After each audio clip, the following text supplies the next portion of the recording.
Mm-hmm. We be the SPS. We be the SPS. We'll punch it to the death. We'll punch it to the death. Talk about the globe. Standing 10 toes with your theory to the test. Your theory to the test. We be the SPS. We be the SPS. We'll punch it to the death. We'll punch it to the death. Show me what you know. Beliefs and principles. And say it with your chest. And say it with your chest. Melanin popping, and we gonna see conversation, reality. What you want, we got what you need. A dose of the truth, a brick of the street. Gotta touch grass when you on this scene. Sometimes seem too gray to me. Either it is or it ain't. Gotta keep it tall. Small thoughts, R.I.P. Flawed in all. Righteous call. Bro folks tall. BS fall. Pull your stack. Break your guard. Stereotypes can't play this long. Throw your scripts against this wall. Talking points to your flaw. Legs too limb. Take this wall. Gotta keep it trill. Gotta keep it raw like yes. Or punch it to the death. Or punch it to the death. Talk about the globe. Standing 10 toes with your theory to the test. Theory to the test. We be the SPS. We be the SPS. Or punch it to the death. Or punch it to the death. Show me what you know. Beliefs and principles. And say it with your chest. And say it with your chest. Too extreme to ever be. We bring balance to how you think. Do it make sense? Will it really work? Put it to the test. Tell me what you seen. What you heard, will it really be? Did you fail? Did it succeed? Hey, what you want? Here's what you need. Get out your brain and get on your feet. SPS POD. RAW and we need you to tap that blue leaf. Chop it up, tap it in, and let's speak. Let's see. The trap of the nerd. The high girl swerve. The wife, the husband, the bee. The single, the baddie, the righteous, the ratchet. All get a chance to speak. SPS.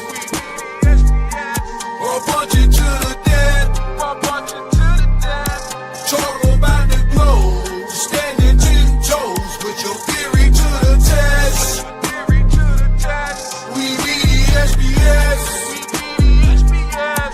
Or punch it to the death. Or punch it to the death. Show me what you know. Beliefs and principles. And say it with your chest. Say it with your chest.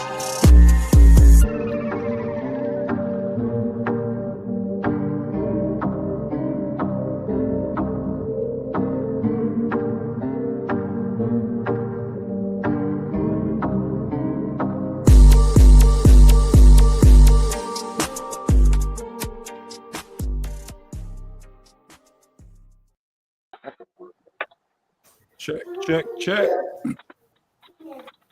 Hello, hello. Hello, everyone. Y'all. Hello. How's everybody doing? What's good with y'all? Everybody good? Can y'all hear me? Yeah. Yes, pretty good. We are good. Dope, dope, dope. Hey. Welcome to the SPS Podcast. You are now tapped in. I am your host and moderator, DJ Strata, and this is the Raw Bunch. What's good with y'all? How everybody doing today?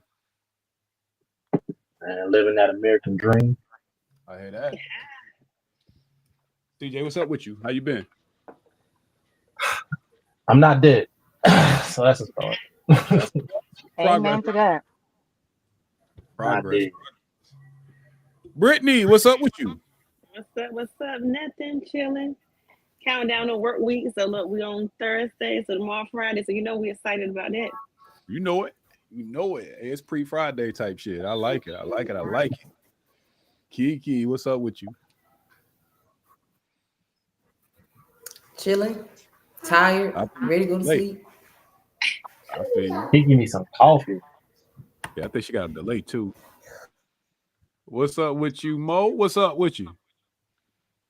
I just left the gym. So, yes, feeling good. Ready for Friday. Mm-hmm. That's what it is. Y'all ready to pick up the convo from where we stopped? For sure. For sure. All right, now listen. Before we get started with the show, I need to let everybody know this came down from management, and this ain't my fault, right? So what happened was management was telling me some stuff, and they made some videos for y'all to see. And so if y'all hear these being played throughout the show, just know it ain't me. We management team, and they working real hard, and they watching our shows now. So y'all got to behave yourself. So if you see any of these things, just know it's not your host. I wouldn't do nothing like this because I ain't built like this.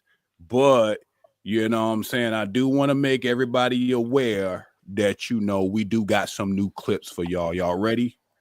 Okay, yeah. So if you see this one, so if you see this, management is telling you to wrap that shit up. Y'all ready? Yeah. Okay.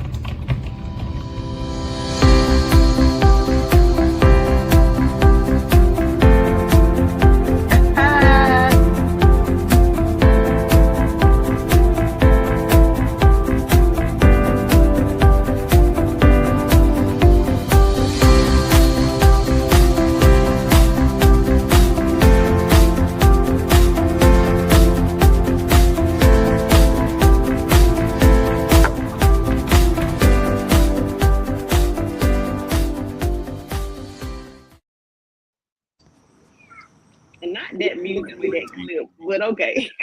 Right. Also, if you just up here not answering my questions at all, and you just be saying shit, management got another video for y'all to watch, and this is our training. So we training everybody to be on point. Y'all ready? Yeah. This is for you people that say stuff. That's what you're doing. Oh no, please go on. Keep going, right? So you gonna carry your ass up to make podcast, and you drove up.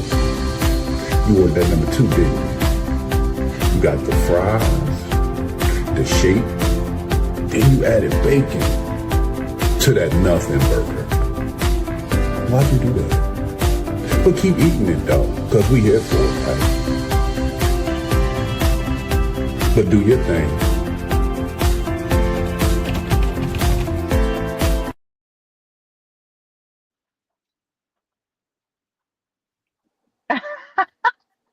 And nothing burgers hurt. Yeah, and all these messages have been brought to you all by our lovely SPS Raw Bunch management team. All right. Y'all ready? Yes. Yes. Just to let y'all know, you know, management, they love us here. We love our HR, and they gonna always keep us on point. Ladies, y'all good? Y'all playing musical chairs down here with me for real though. They are. They are not with the camera. Avion and Dante. Am I I'm sorry. Avian. Can you hear me? Avian. Avian. Thank you for the correction. I'm having, No, I was again. I'm having some technical difficulties because it looked like real small. There's no way you can. There's no. So just Yeah, can you get the camera side? trying to bear with me. You cool. Yeah, I'm trying to face it. For sure. Mm. Wanda don't like her. She won't cam up. Kiki got lost in the sauce. How about that? It's cool. You cool. Do your thing. I'm lost in the sauce because I'm eating, so my bad. No, do your thing. Do your thing. Y'all ready? Y'all want to get into the show? Let's do it. Yeah, let's do it. That way? For sure. It's spotty. You might have to It's very disconnect spotty. from your It's like, Wi-Fi. Yeah. Yeah. And then turn your Yeah, camera I'm gonna have to come in a sideways. different way. Hold on a minute. Sure. All right, I had it right the last time. Hold on, let me figure this out. I'll be back. For sure. All right, Britt and Mo. Y'all know what time it is. Y'all ready? Yes, sir. Somebody give me a little bit of feed too. I don't know which one it is. Let me see. Check. Check. Okay, I think we might have got it. I think we're good. We're good. All right, Britt, you up first.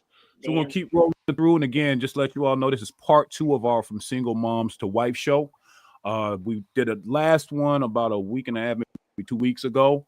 But again, we only got through a few of the questions. So we're gonna keep it going and pick right up where we left off. So, Britt, first question for you. Should single mothers acknowledge the role they played in the past failed relationships?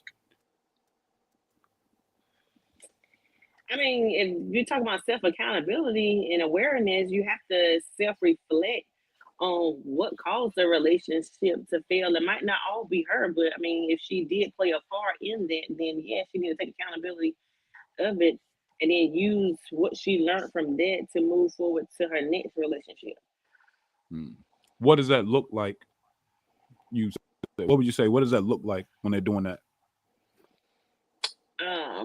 Healing first, you know what I'm saying? I know they always love that saying the best way to get over someone under someone. That's not really true. I mean, because you're really not, to me, it's just me that you're not really going through everything. You're going through the motions trying to, what do you call it, microwave effect versus actually stand down and say, you know what, it could be Is that journaling. better? Is that better? Yep. Yeah. Okay. Yeah, so I mean, it could be journaling, it could be therapy, it could be a little bit of everything, but and doing some self talk. I mean, I talk to myself a lot, like, bitch, what the world, you know what I'm saying? You doing this shit for, you know what I'm saying? So sometimes you got to talk to yourself like that. So I think that's what it looked like for me, at least. We died. I like that. I like that. That's dope. That's dope. So let's go with Kiki. Not Avian. Avian. Just call it A. And call it A. Now I'm gonna get this right. Avian. A-V-N. Like the letters Avian. A-V-N. Avian. I did get it right. Avian and Dante, and then we'll go Mo. Avian. Avian. Got you. Got you. Understood. So Kiki, same question. I'm sorry. Oh no, you cool. We'll go Kiki, then Avian and Dante, and then Mo. So Kiki, the question on the table is: should single mothers acknowledge the roles they played in past failed relationships? When it comes to the ex partner, Yep, the like person in that had just a relationship or parenthood. all of it. Some things just aren't meant. So yeah, I hold my accountability in the ex relationship or whatever. But in parenthood, I mean, I feel like everybody should be held accountable. I mean, if you agree to bring a child into the world, you should still play your part if you with the person not. But when it's relationship, some shit just don't work out. It is what it is. And sometimes it's not even if something bad happened, you just don't click. You just don't click and y'all just go y'all separate ways. That's how I see it. Do you think that when do you think people stop clicking though, Kiki? Do you think they stop clicking before the kids come around? Is it after the babies are born? Like when does it go from all right, we good enough to lock in, we got unprotected sex, kids on the way, and then the kids are here. At what point do you think it falls off from clicking to not clicking? Well, I can only speak from my perspective. I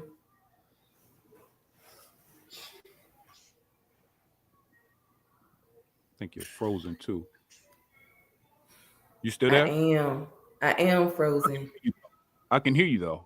That's crazy. They putting a fiber down here, so I guess that might got something to do with it. They just started yesterday. No, understood, but we can still hear you though. You cool. Well, I mean, when it comes to like my last little kid, he wanted the baby. I agreed to it. So I'm gonna hold myself accountable for that. What went left, I'm not sure, but he fell off. I kept going. Somebody has to keep going. So I'm not quite sure. And I've asked or tried to have a conversation with him about it, but it's really it's no conversation to be had. So I'm not sure.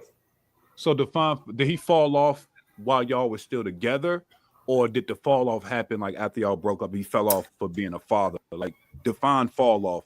Was it y'all had roles in relationship, y'all was cooling, and then he quote unquote like he fell off of y'all and the kids? Did he fall off with his duties as a daddy? And when did the fall off happen? Before y'all broke up, and that's what made y'all break up? Well, I was carrying when I walked in on him and a girl, so that ended the relationship. That'll do it. And when it comes to fatherhood, I'm not sure what happened. He told me he's going through a whole lot in life and he got a whole lot going on. And I'm like, shit, life is happening for everybody. That don't mean you stop doing what you're supposed to do. But he started yelling at me and talking about, oh, you don't listen, and blah, blah, blah, blah. And I wasn't going back and forth. You have a great day, and left it at that. But him falling off being a father happened before I had my baby that he asked for. Yeah. Got you. Damn, I think that shit is so. I don't know. It's so intricate. You know what I'm saying? I think that's the word I'm looking for. Because, like you said, it'd be small stuff that throw things off. But I'm always curious to like kind of not necessarily have you all give your personal experience if you don't want to, but just trying to understand it. Like, how do we find a healthy medium between what's currently happening and how we change it, right? Right. I'm always I feel like curious. her story, even though it might be personal, but I believe a lot of women have been in those same shoes that she was just in describing her last relationship. Been with somebody and maybe not walked in on them, but found some type of evidence that he was dealing with somebody. So now their relationship is over. You're either pregnant or already got a child. So then he's like, well, shit. You know, some people just check out from it all. That's crazy. Now, in y'all scenarios, not y'all scenarios, but just people y'all know out in the world, do y'all think these men show up with this archetype on them already? Or is this something that they walk into as y'all are dating them? Like, when do you see they got the propensity to be a cheater or the propensity to be a liar? Like, when are y'all finding this out? Is it while you dating them? When y'all are kicking it? When the baby, like, when I'm trying to pinpoint. Well, keep in mind, we talk to each other, but it's also people listening, right? So I want to make sure that we are trying like to make this as accurate as we can. Feel me? Well, I'm gonna hold myself accountable in my situation because he was always a cheater. But when he came to me and I'm not gonna do this anymore, do that anymore, and let's do it this way, I went for it again. So I'm gonna hold myself accountable for keep believing the same lie, just painted a different color on a different day. So that's on me. I'm gonna take that. But I'm gonna always be human. I'm gonna always be kind to other individuals, mine or others, when it comes to people. And I'm gonna take care of my business. So I don't understand why people back out of their responsibilities, especially when you went in it, you know, head first. Like, you still should take care of your offsprings out here. Like, that's your responsibility. That shouldn't be left on anybody else. Like, that's not cool. You don't have to be with the person, but if you're going to decide to have a baby, that's still your responsibility. That's your responsibility. Gotcha. And nobody should come in and tell you that you should do it. We're adults now. We're about 40 or over 40. Like, this shit ain't new. You supposed to take care of your business. And I get you trying to pinpoint when, but the point of it all is lies were told in the beginning. So we're trying to believe what you say because we're believing that you're honest up front and they're not being that way. So if we find out, it's very rare a man will say up front to you, look, all I want is some ass. I'm going to tell you whatever you want to hear just so you can give me some ass. No one is doing that. So they are, well, TJ talking about him. So he's one of one. TJ must be buying it then. Look, ain't no buying. I'm here for a good time, not a long time. So that's why I think the problem comes in. They're not being honest up front. So then when the true colors are starting to show, either you already vested, you know how us women do. We already done put so much time in, like, damn, we want to start over. So we try to make it work. We're trying to make all these excuses. If you got a child involved, so then y'all fucking tied together for life because you can't just walk with the women. It's not as easy to walk away. And I'm just saying that there aren't women who have walked away, but it's not as easy for a woman to walk away. So now we got to constantly keep talking to this man. I need this, I need that, or whatever. But he done checked out.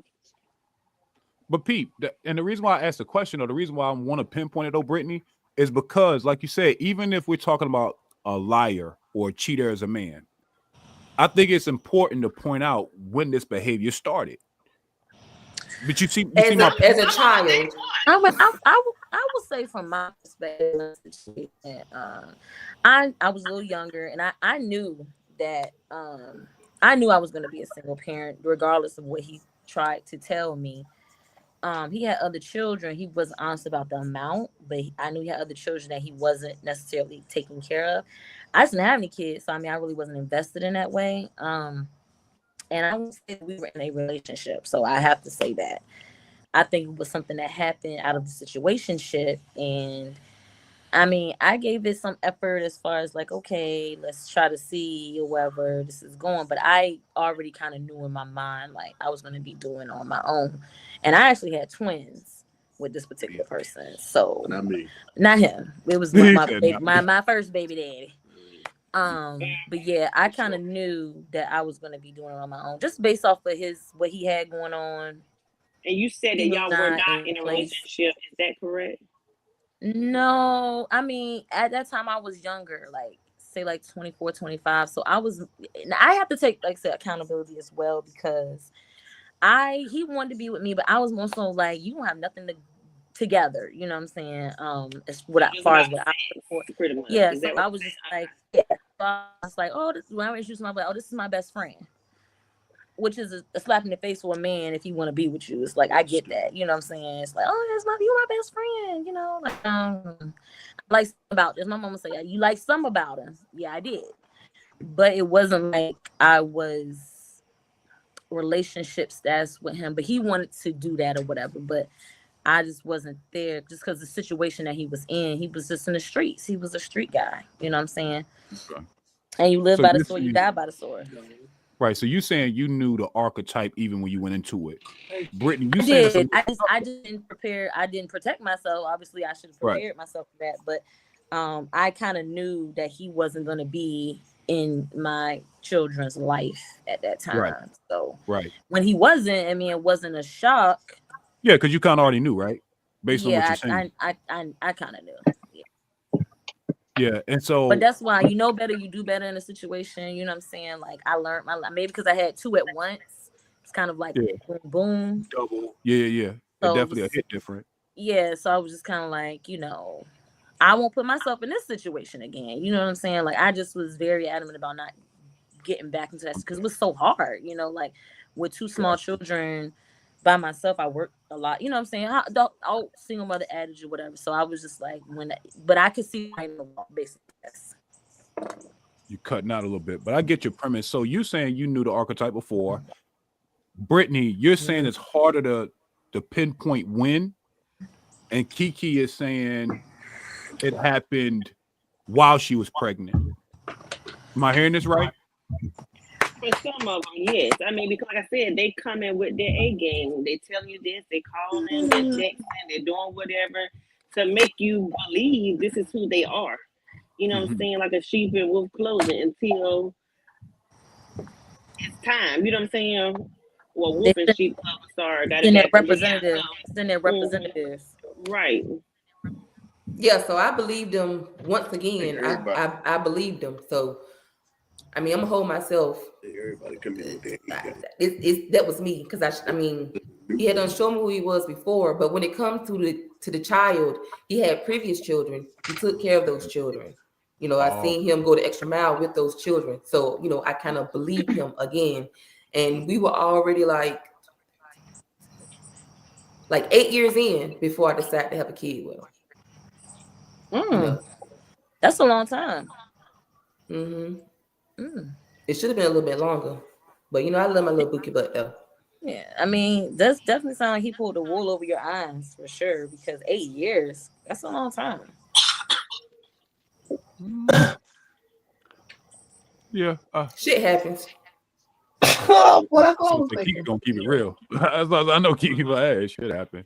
You do. All right, so before we go any further, I want to get Mo. And just Mo. I think she's the only one that hasn't answered this question. We'll get Mo to answer, and then we might walk down this path a little more, get to the next question. So Mo, do you believe single mothers should acknowledge the roles they played in past failed relationships? Somebody got feedback. Yes, absolutely. Yes, absolutely. Mm-hmm. Can you all hear me? Yes. Okay. What does that look like? Yes. So Well, so what that looked like, I would say in two perspectives. So I would say while you in the dating phase, right? I'm gonna go to the children as a mother, but I'm gonna do this first. So in the dating phase, a lot of times we rush into things and not really taking the time to fully see the person. Because I truly believe that people expose themselves in the beginning, but we just show like a blind eye over it. And so, like, and therefore that leads to what is the repeating thing that that person said to you. You quit to say, this relationship over, or you quit to probably put your hands on a person, or you quit to whatever it is, a pattern or thing that the person is telling you. That's kind of like a negative. So it's like you need to look into yourself and say, why is it that this person kept saying this? Or in every relationship, most people say the same thing about me, that type of thing. So that means they need to take an evaluation and see You're why breaking up on us a little doing. bit, Mo. Hey, Mo, you're glitching a little bit. Okay, I was making sure on my stuff. No, she's glitching a little bit. We'll get her to pop out, come back in if she can hear us. I'll text her. Yeah. So I like that. I think that self accountability and self reflection is huge. I know that's one part of where she was going with that. What I could decipher. I think that is big, and I think the reason why this question is important is if I'm pretty sure, I think Avian said it, but I think even what we can agree on is that women that are women that are having kids out of wedlock and shit, I don't think that none of them into it thinking this is what the hell I want to do or this is what I'm about to do. You know what I'm saying? So I think that acknowledgement is huge to not have these repeated mistakes. And we're not calling the children mistakes. We're calling the failed part of keeping it together. That's the mistake, right? Because the person you tried it with, it didn't work. You know what I'm saying? I think we all have been there, but I do think it's important, at least for this question, that, acknowledging what did fail and how to do better. You know what I'm saying? And sometimes it is as simple as discernment. It could be picking different, being more reflective. You know what I'm saying? But all of these things matter. What you got, Dante? Nah, I just think that everybody was having. I listen to everybody's story, and it just feel like everybody. Maybe they met somebody and they was having fun and they didn't really pay attention to the signs at first. Yeah, like we all get caught up in the sex. We all get caught up with the layup. All that good stuff. After that fade off, then you really see who the other person really is. To be honest, you know what I'm saying. And I mean, I could be wrong, ladies. Y'all can say I'm wrong. So then you're not missing signs if they're not there. Ooh. So you say you're not. So with me, Mona, Dante saying signs, we saying some. No, I heard him say that. Y'all are kind of glitching. Go ahead. No, go ahead. No, you good. Go ahead. I'm listening to you. I'm sorry. No, I was just repeating what you said. You said that based off of what we were saying, you said that you feel like someone's missed signs. I'm like, but what if the signs aren't there? I mean, because okay, when you first meet somebody, we all start chilling, we talking on the phone on a regular, we getting together, we doing all that. Then we start being physical. A lot of stuff that we probably would have seen, we overlook sometimes. Even with men, we overlook. An example of one. Gotta keep. The nigga don't work all the time. He works sporadically and shit. Like it's like, okay. Oh, I don't do those, so I can't do that one. Yeah, I mean, it's like, okay, so like he worked, but like, he got money to do this and that, but it's like certain you shit. Never asked, it's like, but you never asked the question of yeah, what like I know me. You know what I'm saying? I just wasn't like, I think it was a maturity level for me. I could say that. Like, I just think I wasn't asking those questions. And I think mainly because I didn't have any kids. So I just really wasn't paying attention to it. You know what I'm saying? But I knew it was in my mind, like, yeah, he don't do nothing for his kids. Like, oh, okay, blah, blah.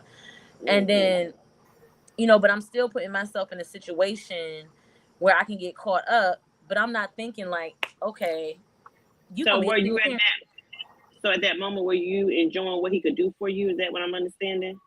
Having a good Yeah. time, basically. Yeah. Okay. Yeah. And I mean, that's why I said for me, the signs were there. I just chose to ignore the signs because I just, Yeah, having fun. yeah. Yeah, that's a lot of us though, having fun, and then Yeah. you really don't see who that person is because Yeah. everything is in a good light. And Right. then once you get those life changes, then you see a different side to somebody. And then on one of our podcasts, I remember And it Strata mostly saying, Go ahead, Kiki.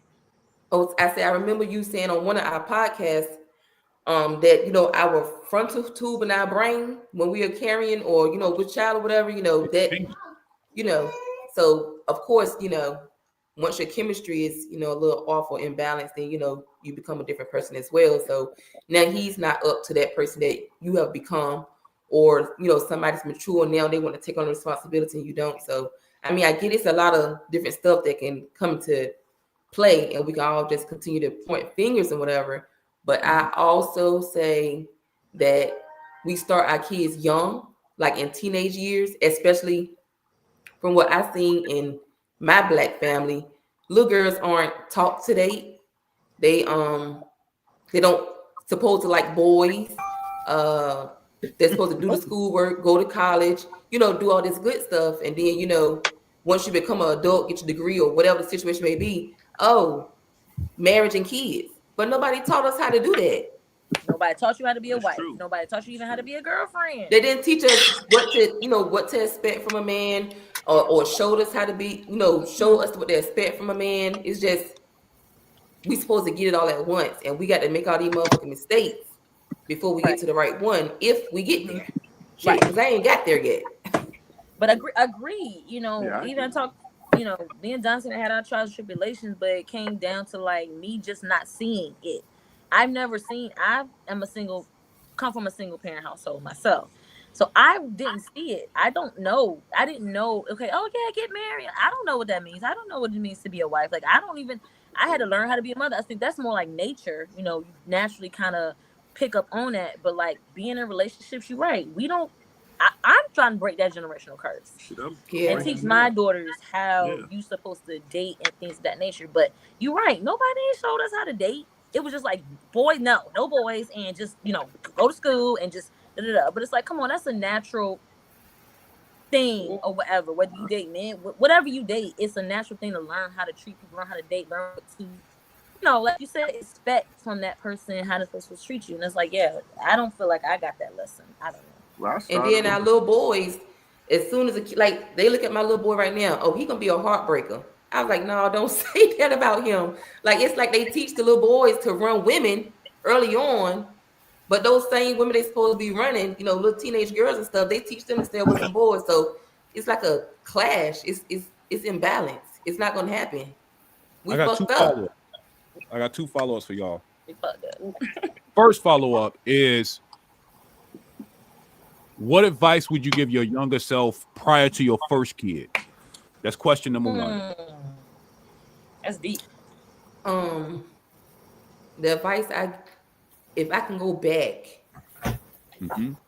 I would basically say wait. I would tell myself to wait, and then stop being so naive. Like So when I got that first kid, coming from a single parent and not knowing anything, I tried to keep that relationship. And me trying to keep a relationship that had already failed, which I knew had failed, but I didn't want my kid to grow up in a single parent household like I did. Guess what? Baby number 2 came. Guess what? Baby number 3 came. This nigga won't doing that but putting out motherfucking babies. And it was at number 3, I guess, 3 strikes you out. I knew about that shit. I got the fuck up out of there. Pregnant and all. Gotta go. So when you say wait, Kiki, define what you mean by wait. Be specific for women that are actually watching this pod, little young girls and stuff, right? So you're talking to your past self, but you know what I'm saying? It's the reason why I asked it that way. Define wait. What does that mean? What does that look like? What does wait mean when you say I would wait? What does that mean? I will wait. Basically, let me see. Like I tell my daughter, don't. I tell my daughters. I tell my kids, don't rush into adulthood. Like you'll be a kid just for a little time, but you will be an adult for the rest of your life. And to be honest, a lot of women can now have kids at at an older age. So you don't have to rush into parenthood either. Like get yourself established, know that individual, make a plan, because we all got to see what do you really want? Can you see yourself here, there, or whatever the destination may be? Like I rate, and then to be honest, like, do I even want to be in a relationship with anybody? Like, people always preach marriage, marriage, marriage, marriage, marriage, but what comes with marriage? Like, am I actually ready for that? I'm not even quite sure because I've never been married. And just these regular, trying to date, that's why I am not dating. It's exhausting. I don't even really think a lot of men kind of know what they want. And the social media is playing like a very, very, very negative image on dating. It's complicated out here. So can I be honest with you, Kiki? I think please. we're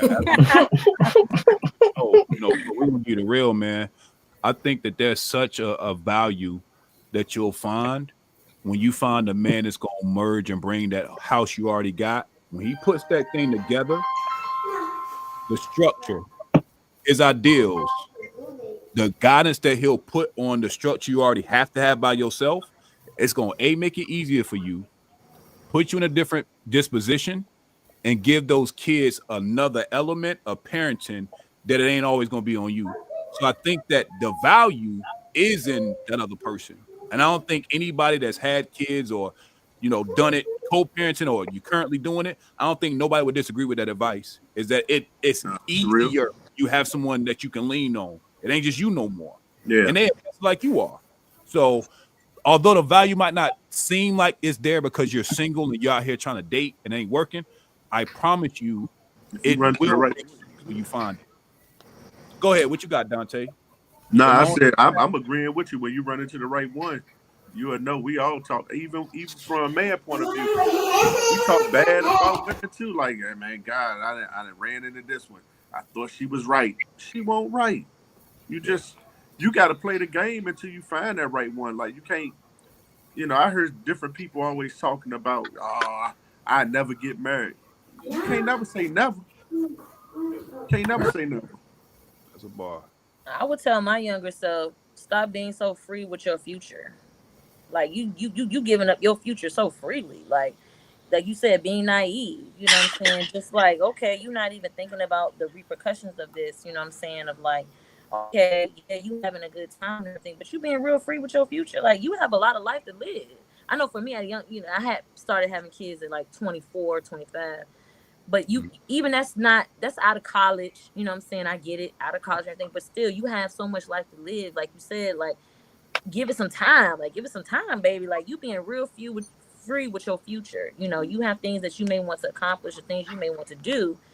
And you just like playing these reckless games, where you could end up in a situation where now you have a child and man or woman, you know what I'm saying? Like follow up for you though, Avian. So are we saying slow down on unprotected sex, or are we saying slow down on dating at all? So I want to be very no. I'm not saying slow down on dating. Yes, slow down on not protecting yourself. Like what my mama would say is the best thing that came out of the situation was a baby. Okay, you have a choice at that point. But what if you get something you can't get rid of? Like you out here having unprotected sex and things. The best thing that came out of that was a child. You can have something else. You know what I'm saying? And I think we're being a little too free with our future. You know what I'm saying? Like you're really playing these games, and you may be in a relationship with this person. I get it, y'all in a relationship or whatever. But okay, still, even if I'm in a relationship with you, that doesn't mean we have to have a child together. You see what I'm saying? Okay, we can be in a relationship till we get like I'm sorry, I don't know your name, babe. What my key? He said, okay, we get to a certain point, then we. Like you're teaching your kids, okay, then you get together, you get married, then you plan out that situation, let us be married, let us learn how to do that, then let us learn how to be parents. You know what I'm saying? I hate to get biblical, but that's why it's the order in the Bible for that. For sure. You know, And there's an order for that. You know what I'm saying? the reason why I wanted you to give that clarity is because I want to be very explicit to the people that are listening.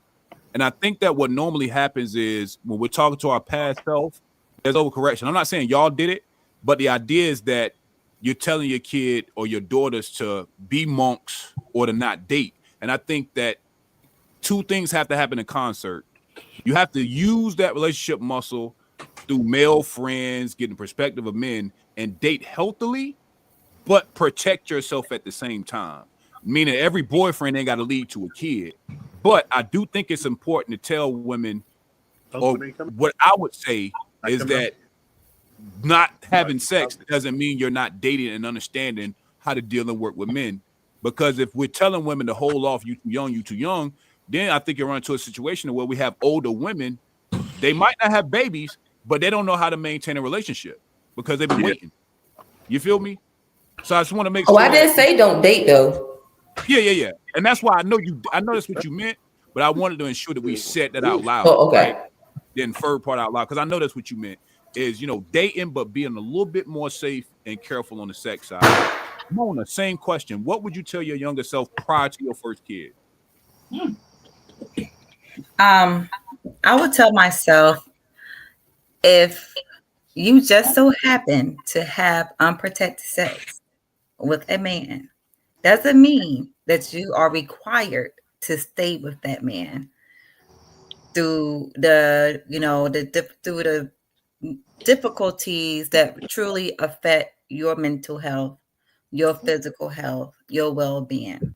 Learn to let go and accept what you did was, of course, negligence, and just, learn from that situation and don't do it again. So really, like, protecting, like having that protecting, if you are involved and you are in a relationship, doesn't mean that you have to go raw dog. Literally, you don't have to go raw dog. You can use a condom for the entire time of that relationship to, end that relationship. Because once you raw dog, it's more than just we had sex. It's like now it's you intertwining each other's souls. It's a soul connection now. It's a soul time. So you want to protect your soul. So by protecting your soul, to me, is using protection, because you protecting your feelings, your emotions, your boundaries. So that is what I will tell my younger self. I got you. Now I'm gonna tell you the raw bunch version of what you just said. I got you. Ladies, if y'all out here dating and fucking and you want that dude to take that condom off, you better be on a form of contraception that can at least stop the kid part of this. Now you still running the risk because that nigga might have an STD. So make sure he's clean. Make sure you clean, right? If you're gonna take that fucking condom off, you need to be on a patch or a shot. But you still need that form of contraception. You can still enjoy the great sex, but let's keep it tall. When you start taking them condoms off, them feelings run a little deeper. Now he's your soulmate. When y'all just fucking with condoms, it was just good sex. Now he's the person you spend your life with. So I think that the practical part of that is, if you're going to remove the condom, right, which is that first barrier, you need to be very practical with still the level of contraceptions that's out here. Right? We do this podcast. Yeah, see, that's I think he need to keep his condom on at all times. I always tell my friends this, right? I said, you know what? Stop having raw sex with these guys, right? Because honestly, sometimes you won't even like the nigga like that, right? But now you've done this part, this intimate part or whatever, and now you feel obligated, like almost like an obligation. Oh my God, let me try to see if I really like him. Like, you know what I'm saying? Like, Brittany's don't feel obligated to keep something going because this is a number that you have gotten. Like, you gotta. Listen, if they are trying to do that, it's because the sex is good. If that sex is whack, I don't care if that condom on and off, they ain't staying around. So I ain't fault that. Might be true as well. That might be true as well. But some women, though, some women are more emotional. Emotionally, right? Sexually charged, right? Not therefore, even if the sex is not great, because they had crossed that boundary. When you say some, do you mean most women are like this or a few women are like this? I can't say I was, honestly, I'm saying some because I really don't know what the stats are on that number. So You got to guess out in the world with your eyes, people you know. Do you think most or a few? Well, I would say most because women are emotional creatures. There you go. There you go. Okay, we ride on our emotions. And we are the ones that are being penetrated. You see what I'm saying? We're being penetrated. Hold on. Let's make sure we understand what Mona's saying. Mona's saying if the sex is not good and they are emotionally involved, they're going to stay. Is that what you're saying? No, if the sex is not good, however, because they cross, some women don't want to increase their count. You're right. Just think about that. Some women don't want to increase their count. So the sex is not good and they raw dog. They're like, oh, well, let me see the potential now because I know the raw dog with this been nice. To this level, you know what I'm saying? I took it to this level. So now I feel like I got one more thing to ask her because if this woman's so emotionally, why? So you said she raw dog on the first time. That's what I'm understanding? No, just whenever they raw dog. Whenever. Really, whenever. I guess what I'm trying to figure out is because I'm just going on what you're saying. If she's so emotionally involved and then they have sex is not good, I don't believe most or whatever you said is going to be doing it without protection, starting out and then be like, well, we done did that and now I need to see if I still really like him. I think they would probably protect themselves. These most would do that first and then be like, okay, well, I ain't lost nothing because of whatever the case may be. Well, okay, he got his hand up. Well, petty question. I got a petty question. What's the petty question? A dude having bad sex with a condom, it gets better when he takes it off?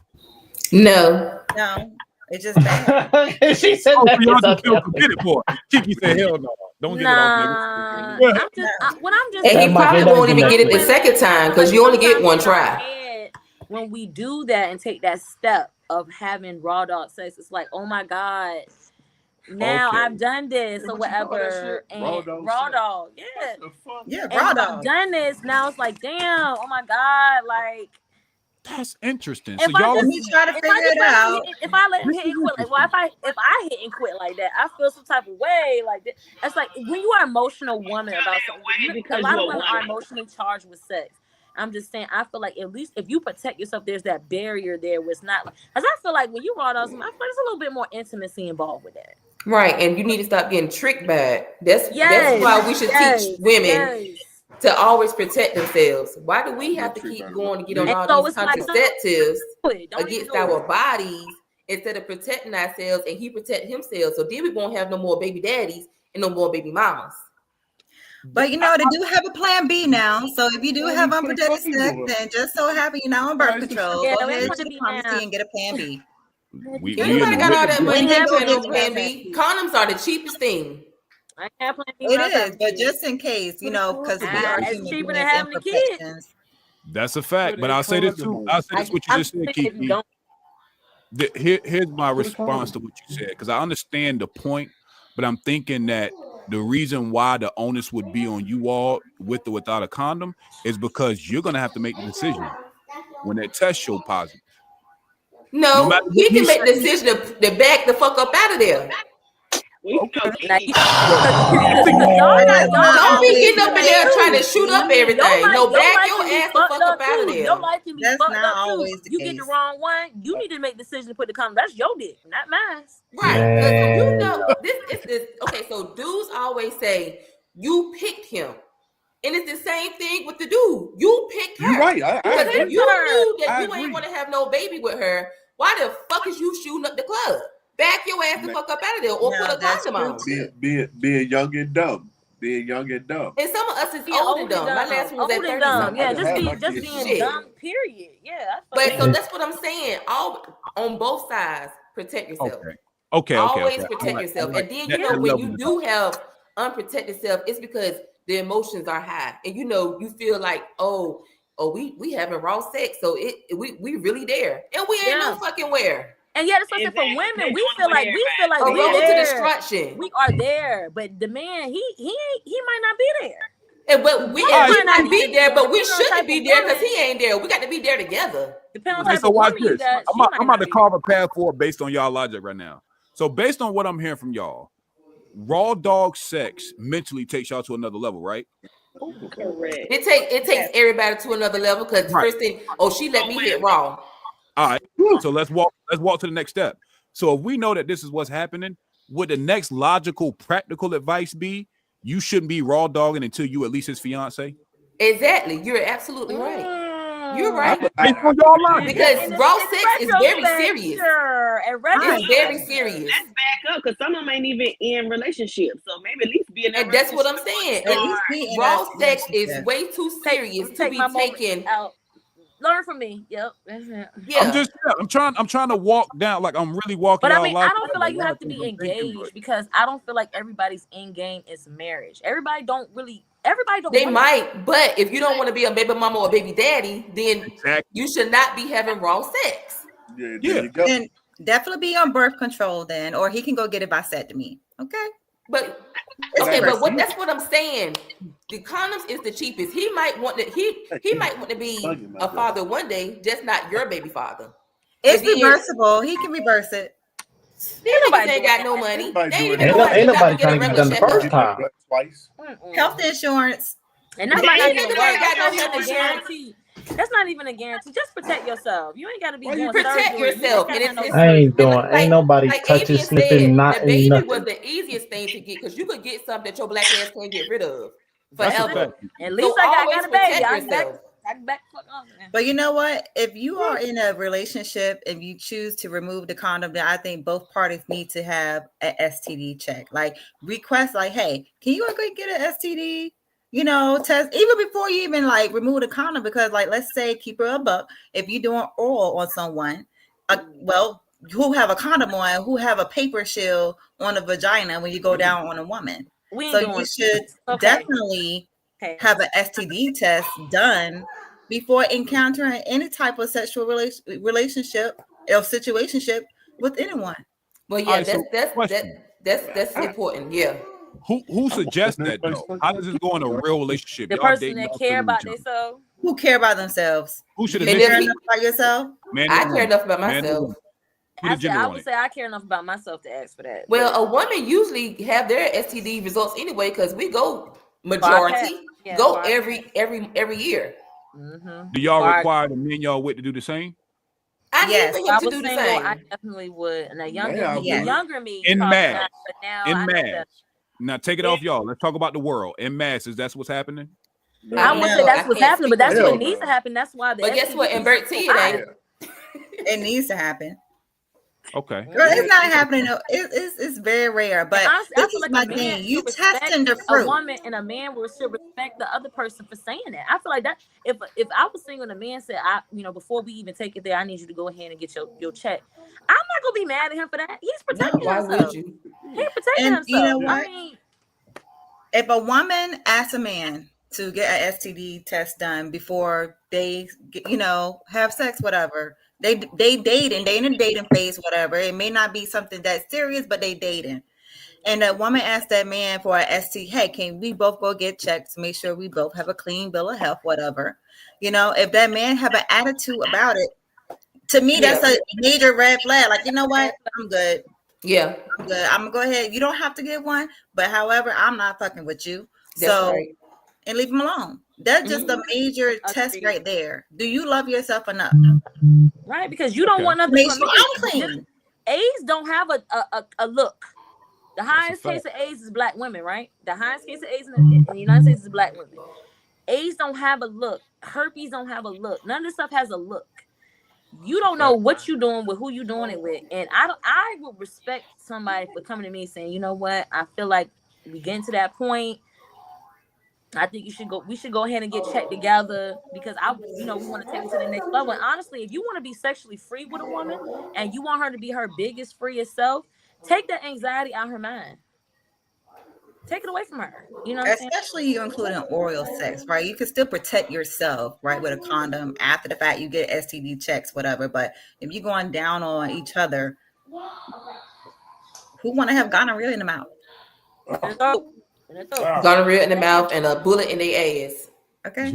You ain't never lied. And a charge because I'm capping them. Right. Real shit. So have a peace of mind. Once again, protecting your mental protecting your soul, protecting your emotions, you have to put things in place to protect yourself, because no one don't give a daggone about you but Got it. yourself. So now we getting somewhere. Let's And walk like it he down said, from the this is what we beginning. need to teach our daughters. This is what we need to be Right. teaching not our We daughters, about all to, children, our yeah, sons we and our about to And walk. daughters. There's son, nothing wrong with Avian, we asking that. about to There's walk nothing right into wrong this. for you protecting yourself. Is nothing wrong. All right, so let's walk this down. Start from the beginning. The first piece of advice is, young ladies, slow down. Slow down sexually. Now, continue to date. And so we've gotten to the point to where, while dating, before you become sexually active, make the STD test a requirement. So this is as far as we gotten in the conversation, right? Then we're kinda in the gray, but I think we can all agree that because with our young girls, we're saying raw sex makes them mentally commit more, that shouldn't be on the table until you know the person you with, y'all have serious plans on a future. Is this Right. all Yeah, fair advice? Mhm. Is this all good? We good? Anybody disagree with any of this? I Make mean, sense? but I agree, but I have to. Somebody said it like, okay, till you get engaged, whatever. I mean, I get that, but still, like, I don't want to like you can be engaged in a relationship with someone that can still be cheating on you. You know what I'm saying? Like, Well, we hope not. I mean, but we're just talking about the Right. plan of how, hopefully, to be Yeah. successful. Now, Pete, she right. went right into what I was about to say, because my next part of this was going to be, even though y'all got tested, I think you should still regularly get tested while being with each other. Because like what Kiki said, she got a baby in her, and according to her, bro was already out in somebody's bed anyway. So I think And it was that 8 years. That's longer than we've been married. so, I think that that's an important piece to say, though, Britt. Now, what do you think? Do you think that's worth it once you start to keep getting tested together? Right, for sure. I mean, and then it's so many diseases out here that may not even show up till later on. You might have it and it just not been showing up. So, I mean, yeah, definitely should get tested annually or Wow. however, your doctor, says. So, yeah. Okay. For sure. But as a man, if y'all in a committed relationship with a woman, y'all in a committed relationship, you have committed to her, she have committed to you. How would you feel if she came and said that, like, hey, I just got my annual, I'm clean, I think you should go ahead and get your check? And y'all know you know you're committed, Yeah, I'm you know unbothered. she's committed. How you gonna feel? I'm Should be unbothered. unbothered. I ain't got Should be shit. Relieved that she did it, but I'm Yeah. bothered. I'm bothered because I ain't got shit. And I think that that's got to be the mentality moving forward, is that we have to make proactive steps positive, if that makes sense. Meaning, you being proactive with me, I applaud you for doing that versus taking offense to it. Because I think so long we work off being reactive with shit, that those things like you talking about, Avian, to where even though I got mine done, we locked in, you should get yours done. Again, if he looks at it any type of way, I think that might just be we'll say a traumatic response for now, or just like a defensive response Taking versus thinking about But why I'm just you saying, tell me. initially you did it, cool. But like y'all 2 years in, y'all locked in, everything good. Still. You ain't even worried about him cheating. He ain't worried about you cheating. Then how do you then come to your mate? Because even if somebody came to me, we 2 years locked in, like, did you get your check? Did you get checked? And I'm like, I already Y'all feel like, should already had that conversation. I think y'all should already have a conversation. We say, hey, we getting checked before we get started. Just say, hey, I think it'd be great. It's something we do every year or every 2 years. I think it should be an open conversation between you and your partner if y'all are committed, like you said. So it wouldn't be a problem when you say, hey, babe, I went and got checked. Don't forget to set your appointment as well, just to make sure we still good. Not saying Right. y'all both are doing I anything think that's to the each issue. other. Like if you date black men, if you date black men in particular, if you date black men, I think black men don't like to go to the doctor anyway. That's Right, my well, thing. And see, that's a problem. When you're telling them, hey, because like we're going to the doctor yearly, every 6 months, physical, PAT, whatever. I feel like a lot of black men, this is just my opinion, that they don't necessarily go to the doctor as much as we may go. And so it's like you telling this black man now you got to go to the doctor every year. I guess it depends on what man you're dealing with, and have a because workup. if most men got a good job and they got good insurance, they're going to go see the doctor. It's these street niggas that ain't got no benefits, that ain't going to go see nobody, and they around here saying, baby, if you good, I'm good. So they're going to be basing their test results off of you. I think that's where the main problem might be coming, that you might be speaking on. But like I said, if you're having an open dialogue with your partner that you're locked in with, if he is the one for you, y'all coming up with whatever time frame y'all have to get in check, it shouldn't be a problem. That's a fact. I agree with you. And like you said, I think that that's the whole point of the show is setting new standards and finding new ways of operating, right? And I think that starts at the beginning of it. So you set the expectations early. It's not so hard to pivot, or it's not so offensive. Mhm. And then outside of STDs, just being healthy, period. Because if you're gonna plan a life with somebody, don't you want to know that they're healthy all the way around? So just going to get that yearly checkup anyway, not just for STDs, but to know that you got good health. So I know we at least can be in a healthy relationship, and you ain't gonna be on your deathbed in a year or two because you don't go to the doctor. You got prostate cancer, Yeah, your liver failing, your I kidneys. tell my need a husband man that that got on a the reg, dentist, I be okay? like, look, I took vows. I will wipe your tail. I don't want to. I though. don't want to. I don't want to go. I don't want to wipe your tail. I will, but I don't want to. But I go I to just I want us to get older and travel and go and do. I don't want to be taking care of you when you 60, you sick. Come on, Okay. it's 26-year-olds right now looking good, healthy, But maneuvering, you can't traveling. help if that's what Y'all gonna make happens. me You know pop what I'm this saying? If shit. that But happens, if then you take you can't. But if you take active, taking care of yourself, it's a less likelihood to come. It can still happen, and I will still ride by you. But if you drinking or smoking and partying and whatever it is you're doing, eating bad, and you got some health issues, okay, now it's time to take care of ourselves because we get into a certain age where things can go south. True. But if you're taking actions to be your healthiest person or the best as you can do, I can't get mad if something still happens to you. But if you're like eating steaks every night, I'm not. This is not our situation. But you eat steaks every night, you drinking all the time, you smoking all the time, you feeling fucked up and shit, and now you got some shit you can't, like, you got diabetes now and shit. Okay, now you got diabetes. Now what you gonna do? You know what I'm You're saying? breaking up a And it's little like, bit. come on, like, I will do it, but I don't want Yeah, to. but let me But that give you should let me give I you also just be don't a want context. to. conversation too. But Like I don't want to. your family's past health. If you got diabetes that run in your family, heart failure, all Yeah. that good stuff. Like, to be honest, we got to become adults and like put it out there on the table. Because do you even want to have a kid moving forward with somebody that got all these ailments in their family? That's Like, fair. All right, let me Uh-huh. give y'all some Or context. mental health issues. Yeah, but yeah, but all the of I'm whole that. thing, gonna have to give y'all some context. Let me give y'all some context from man brain. So here's a couple of things. So I think the question was asked, why do men shy away from going to the doctor? And from me being a black man and having a lot of homeboys, let me give y'all some context as to why. There's a few reasons, right? Doctors that don't look like us, they assume we are Supermen, right? Let's start there. They think our threshold for pain is higher than it truly is.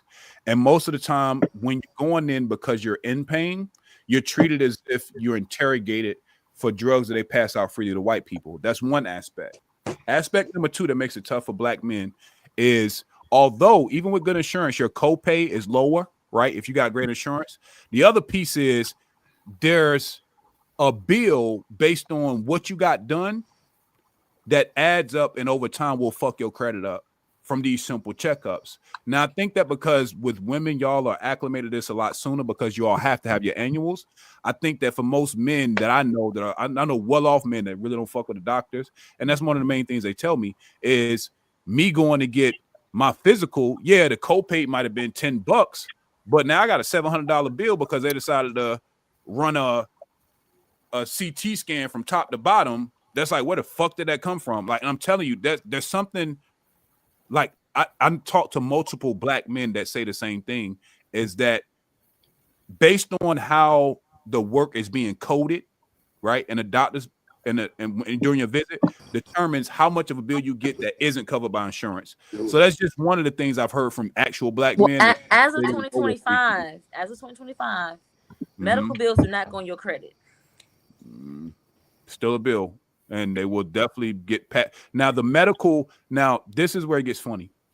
I'm still doing some research, so let me hold that thought because I don't want to say something because of speculation. Because I think what has been happening, and I don't know if they've gotten to that part yet, Avian, is to where the medical bill is then picked up by a collection agency, and so what goes on your credit isn't the hospital you went to, but the collection agency that picked up the bill.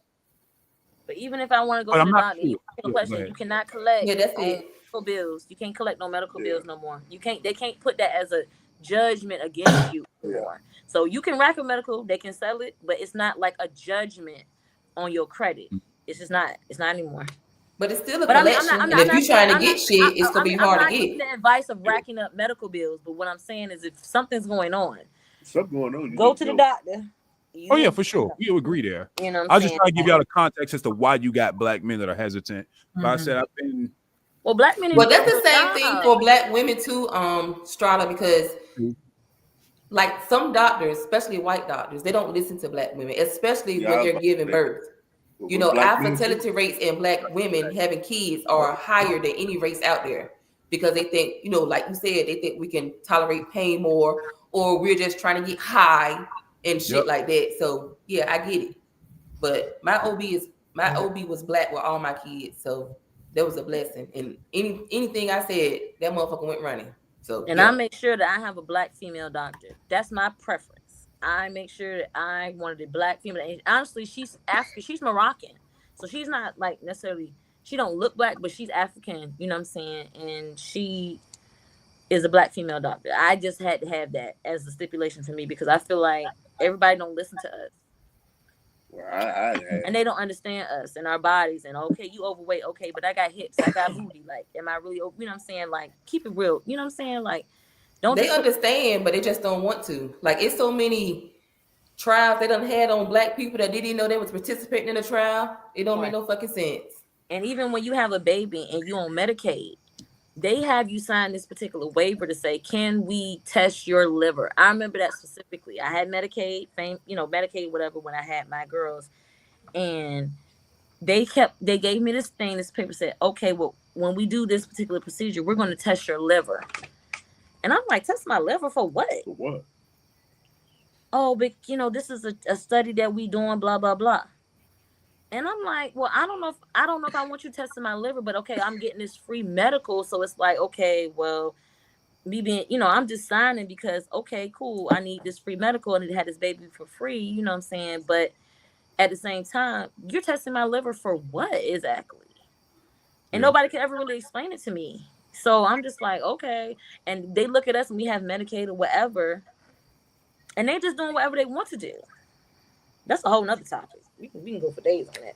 I feel you. But I like it. I like where we're going. Let's get to our next question. Everybody make sure you like, comment, and subscribe. Hit that bell so you don't miss our next show. Let's get to our next question, and we're still in accountability and healing. So my next question to the ladies, let's start with Avian, and then we're going to work our way around. And then after we get to our last lady, I'm going to get CJ's thoughts on, just listening in from the first two questions we got to. So my next question to the ladies, let's start with Avian, and then we're going to go to Kiki, Mona, and Brittany. My question to you is, do black women hold men accountable more than themselves when relationships fail? Do they hold the men more accountable than themselves when relationships fail? Yeah, we probably do. Why do you think that happens? Well, because if it's kids involved, most times, because we left with the kids. We are left with the kids. We're left to have, even if you have a child's a baby daddy, child's father, whatever you want to call it, involved, we are more so the person that is in place to have the child majority of the time. Like, you have different. We have a whole amount of stress. You have them on the weekends versus when I have them all the time. You know what I'm saying? And so, yeah, I think we do put a lot of that on the dad. Like, okay, well, if I can do pickup, you can. Like, come on, if I can do the game, you can do practice. Like, come on. You know what I'm saying? And that, I feel like that's how it's supposed to be. But yes, we do have that. I mean, I know I do. But do you think that women? I don't feel like it's unjust though. No, but I got a follow up though. Do you think that women without children understand what that means? Meaning you have the kids full time. Do you think that women do you think they understand that thought? No, I mean, me personally, if I didn't have kids, maybe I'm a different breed of woman. Everybody always says this, but if I didn't have kids, I don't feel no obligation to you, period. So whatever, like if you're not doing what you're supposed to do, I could take you or leave you, honestly. But I think it plays a. I mean, I think it. I mean, I'm not gonna say I blame everything on the man, but I like some of these men out here be doing some egregious shit for real. Like they be doing some egregious shit for real. You have a most good ass or one, you be doing some weird shit, huh? Women do the not same shit. for the some. You saying most dudes are like this, or a minority of dudes are like this? Doing egregious, grimy shit.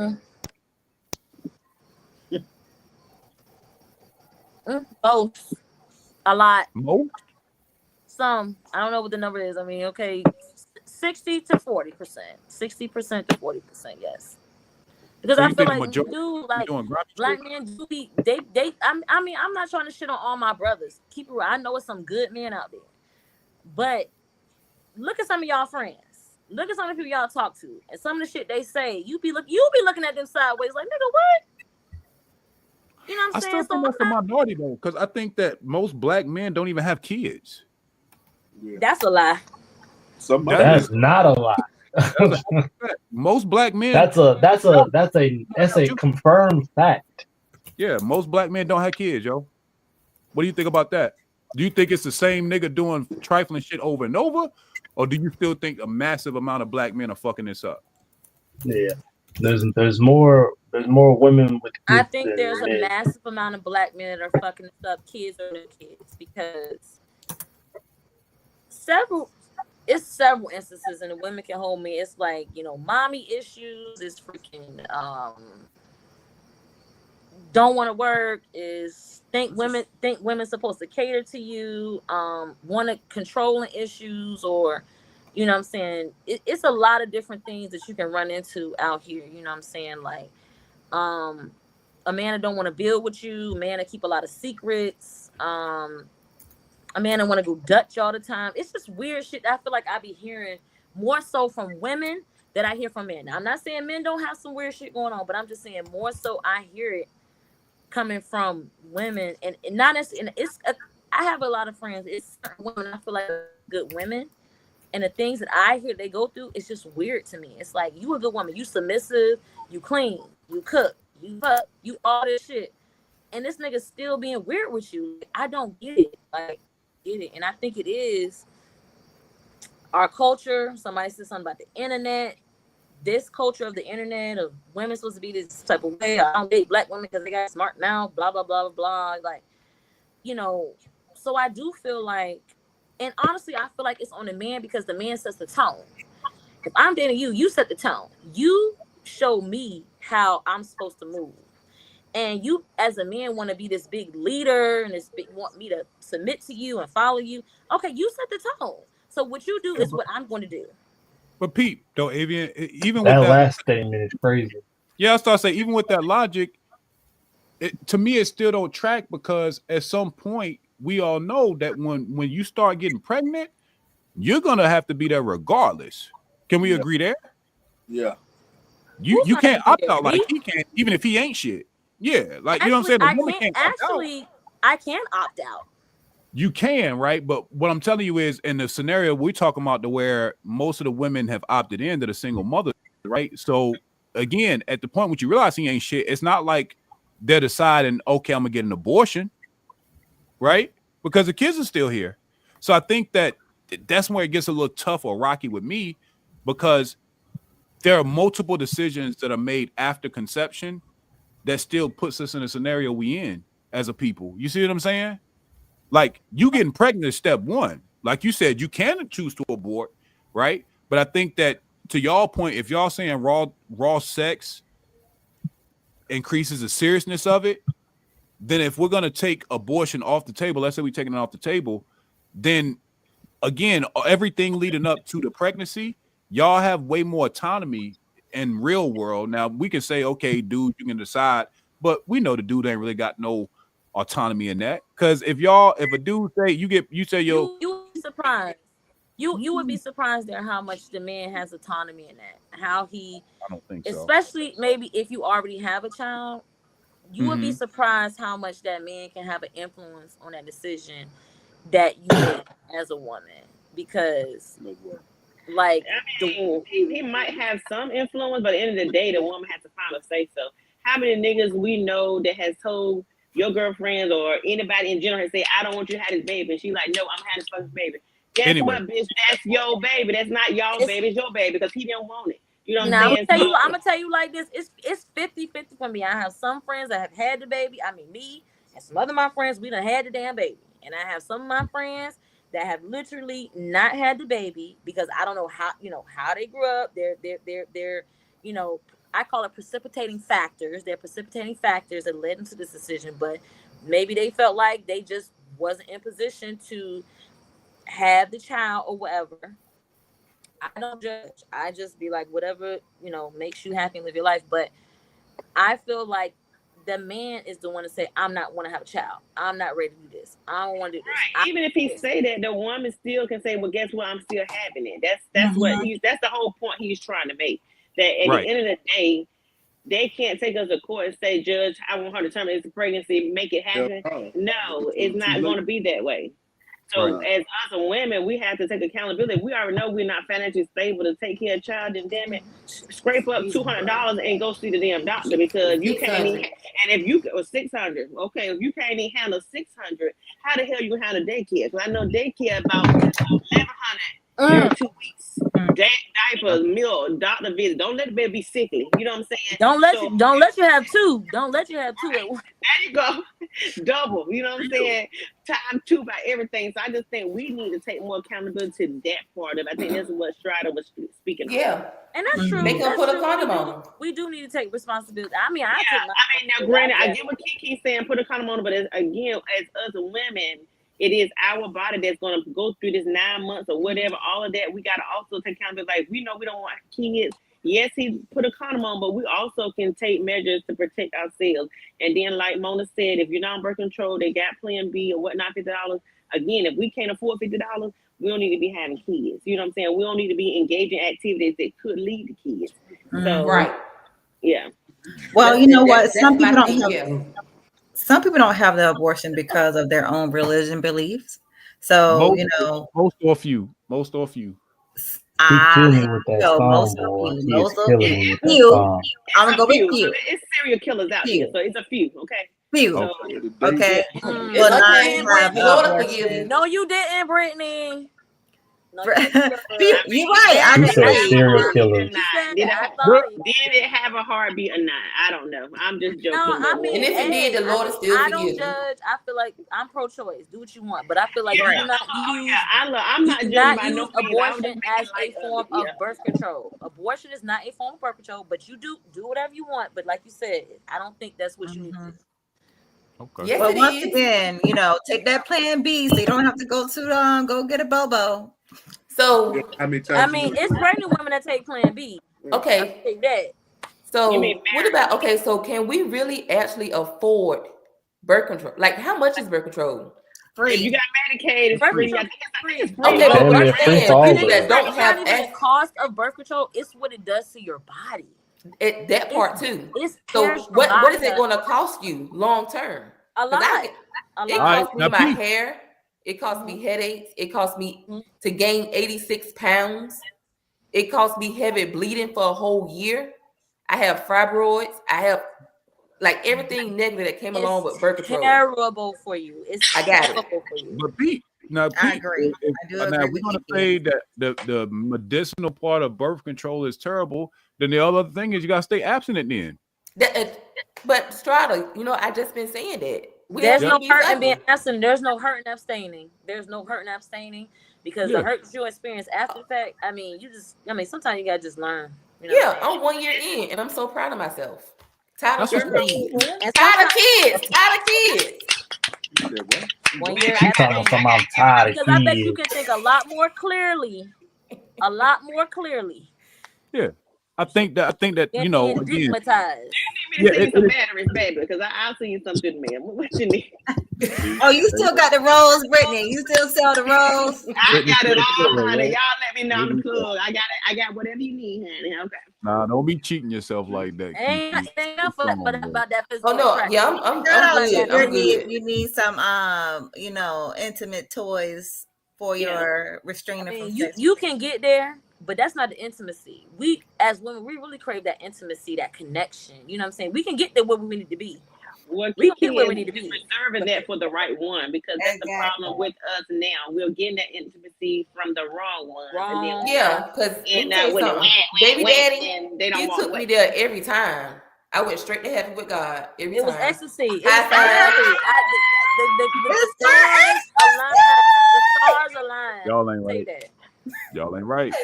Y'all Yes. are not It's right. that And I'm gonna tell devil you this. penis. Anybody that you had, I feel like this is my theory, and it might not be true. It's my theory. Anybody you had a kid with, the stars aligned that night. It just everything just fell in place, and it was just everything. You know what I'm saying? For me, and if I had a kid with you, I feel like our stars aligned. It won't no whack. It won't no whack. I'm gonna tell you that. Now, They So don't one of my business. kids, baby daddy, he was whack. I don't like for real. To Girl. this day, I'm like, why were you doing it? But he How was that easy. So he was the after club type of dude. So I know he gonna come. I knew he, and literally, I'm a little intoxicated. So hey, it is. Y'all are funny. Yeah, Y'all young funny and as- dumb, and that baby Y'all- came, and I got the hell up out of there. Y'all are funny as shit. This is a great conversation, man. Make sure y'all like, comment, and subscribe. So that's me being accountable. That I fucked up respect again. Hey. I fucked up a lot. Accountability. That's me. That's what I like. All right, CJ, we're gonna go straight to you before I get to the next question. Based on what you're hearing, what are your thoughts? CJ. And after that, we're gonna go to Dante as well, because he's another man listening to the conversation. You hear me right now? 2.5 billion. Yeah. You can hear me? Yeah. Go to Don. Go Dante first. Dante. And Dante got 2.5 billion kids. There you go. Cut it out. Yeah, it's cool. I'm just curious as a black man. You hear this combo, bro. What I do you love all my kids, man. Take care of all my kids. He do. So nah. Yeah, but what are your thoughts based on what you're hearing? Based on the perspective of the women out here. So what are you thinking as you're listening to the conversation? I'm just tripping off of some of these, just how y'all talking and shit. I'm sitting back laughing about the shit. To be honest, man. I mean, I don't know what to say about it. To be honest, I'm just sitting back enjoying. I'm enjoying it. Right. Because Dante got 2.5 billion. Lost for words. But Dante, when I met him, I had a couple of standards. I was like, I'm not dating nobody that got more than one baby mama. Okay. Well, with that whole situation, I always took care of my kids. I always worked more than one job, so I was never a deadbeat. I was always there. Sports, whatever they was doing, I was there. So when I met her, to me, I think it was a bonus for both of us, because my daughter, she would come around there. We just all fit in. We fit in good together, So Diamond in the rough. Yeah. But hey, ain't gonna lie. I like how you try to escape past my question, so I'm gonna ask it again. Right? As a black man listening to the conversation, what are your thoughts so far from what you've heard, based on how the women are carrying the conversation? What are your thoughts? I will be saying about the dingaling. About the dingaling? All of it. About All these late night calls and all that shit. I mean, is it our fault? Yeah, it is our fault, because y'all letting us come around. I was single at one time too. You know how it is when you go to the club with your friends and shit. If I didn't meet one there, I was gonna get. You was making a call. You might have got that call. It's like, oh shit, Shorty want me to come. I'm about to leave, dog. I'll holler at y'all later. That's on her. That's on her. Whatever happens, that is. She carried it like that. So I mean, we gonna ride it out. We have it, like I told you in the beginning. We was having what? Fun. Nobody was thinking about relationships or nothing. Say it if we having fun up front. I like that. A lot of them ain't doing it. They're leaving. But I will be totally honest with you on that. Now, I did say that. When I got out of my and I was married before. When I got out of my marriage, I was getting myself together. But when I was meeting people, I told them, "Hey, look, I don't want no relationship. We can chill, have fun, whatever. But I'm not trying to get serious on shit. That's why I used to get a lot of backlash when they figured when my wife put that on me and my wife was kicking it for a while. She put on Facebook, "I'm in a relationship," and I said, "Who the hell are you in a relationship with?" She said, "With you." I was like, "Oh yeah." I said, "Okay, we can do that." You told me you love me. You know what I'm saying? But what I'm saying, we go together now. After that was put out there, it was a lot of people hitting me up like, so you now all of a sudden you want a relationship? So I What think was he's wrong saying, with me? Dante's saying he was upfront, and I Yeah, think that's the upfront. biggest thing when you I was dating is upfront. just be upfront with your Yeah. intentions. I You know what I'm was upfront saying? about Like, my hey, I'm just not looking for anything serious, trying to have fun. Where I won't say not even black men, where men mess up is they don't want to say these things because they think they're gonna lose their pussy or lose their fucking shit. They gotta go. I do got a question. Let me make sure hold on. I'm gonna make sure I'm clear with it. So talk to me.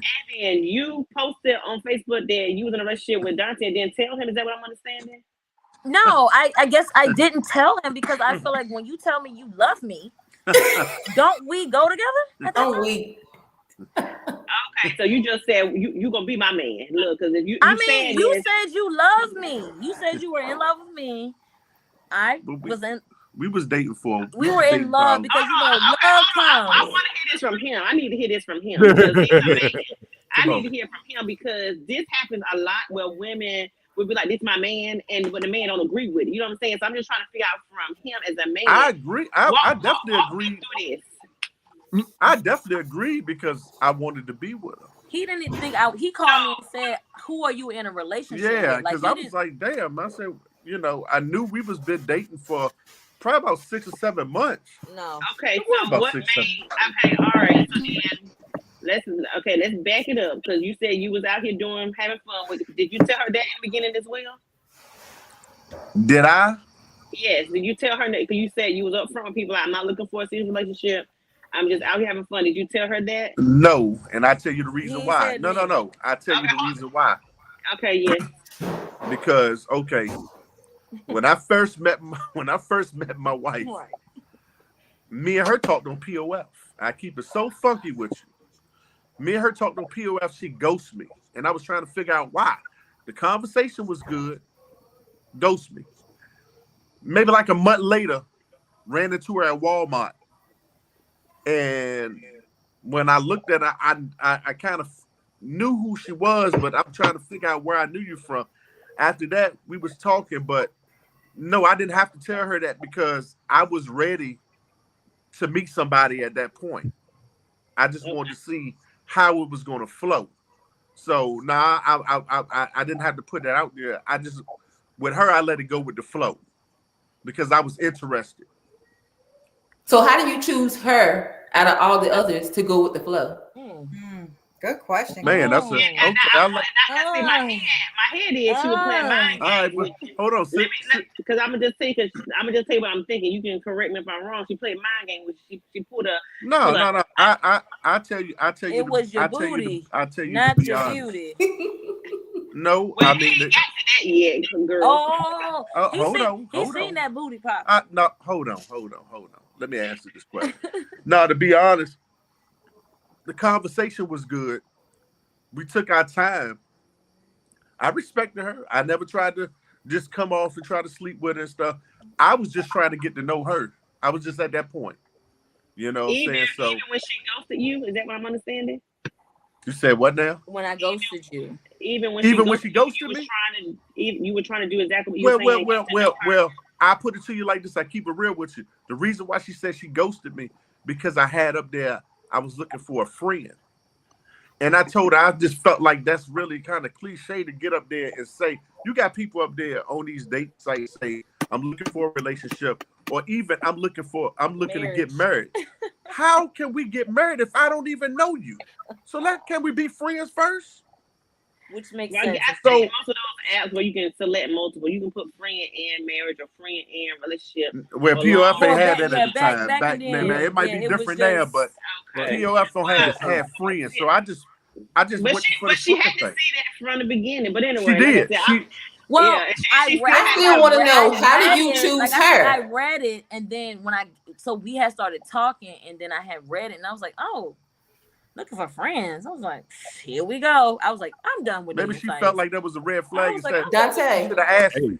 You know Kiki, what ask I'm it saying? again. Ask it again. Kiki. Dante, Yeah. what made you choose Avian out of all your prospects to make sure that she was the one? Like, how do you choose her? Prospect is crazy. Man, you got to put it like that because True. I put it like this. It was something that I seen in her when I first met her, and then we started spending time. I would leave my friends quick just to go and chill with her when she got off of work, and we was not having sex. all I did was work. We was not having sex. I would just go around there, kick it with her, and enjoy each other's company. That's it. I don't care if we sat outside and talked in the car. I think we came in her house. we literally became Yeah. friends. We became friends, is what it was. We became good friends. Yeah, Question. it's nothing I'm trying to sugarcoat on this shit. No, you cool, because we're Yeah. learning in real time. So, Avian, during the time y'all chilling, did you ever tell him, hey, sex ain't on the table right now, we just getting to know each other? Or was that just kind of understood? No, I don't think she never told me no shit like that. We just I don't walked think the floor. we, when we're getting to know each other, I don't think we even had like sexual conversations. Like we really were having conversations where we were friends, like we were getting to know each other, like as Yeah. friends. Like, okay, you talk You about more work, you talk follow-up. about work. Like we weren't Right. having sexually charged conversations because No. honestly, Yeah. I had gotten good with myself. I had Uh-huh. gotten good with the Lord. I had lost like 90 pounds. I was like really loving myself. And I knew I had prayed and said, God, my prayer was, God, I just want a man that loves my children more, if not equal to how he loves me. All Right? right, so I got So another basically, you follow-up. mature to a different person versus Yeah, like your I was relationship with your other best friend. Because you played him. my best friend, right? I wasn't looking for a Hold on, sexual relationship. I want to get to the practical logistics of this. So, another thing I want to ask you. So, you didn't necessarily say we're not having sex, right? When y'all were meeting face to face, were you ever in a scenario to where he was either in your bedroom or in your crib?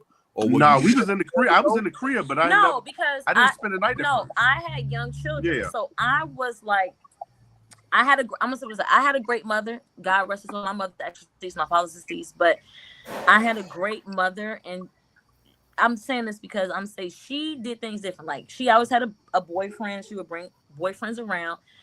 And kind of, I felt like forced the boyfriends on her. So I was just like, I'm breaking generational curses and things of that nature. Mind you, she was married to my father, but still, when she left, she always had boyfriends to come around. My thing was, I just was not going to bring a lot of men that I'm dating around my kids.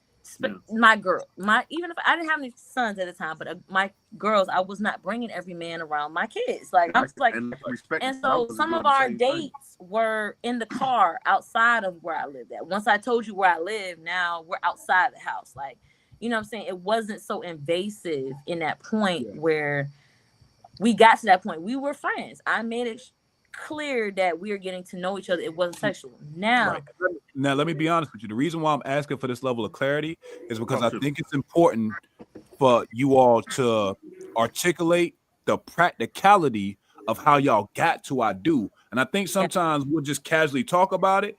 But what you said was super important because think about it. You got women that got kids, right? They might be dating. You just gave them something they might not didn't know. Meaning, I didn't take sex off the table, but I won't put me or him in a scenario to where sex was on the table either. Kind of hard. Like I can't say I won't check it out. I'm looking but that's why I wanted to ask you that very specifically. Like, how does that? What does that actually look like? It wasn't that I was being a monk or that I said, God, I'm not having sex or was convicted with sex or anything. It was just that I just want something different. And for me, I felt like sex complicates relationships that are new. You know what I'm saying? You can't just be having sex all in the beginning of a relationship. It just complicates it. Like, I'm not bringing around my kids. And honestly, let's talk about this podcast, single mothers, right? So me being a single mother, he had to fit into my routine. I worked. At that time, I was actually selling cars and I was really, really good at it, right? So I may work 12 hours a day. I may work 9-10 hours a day. I'll come home.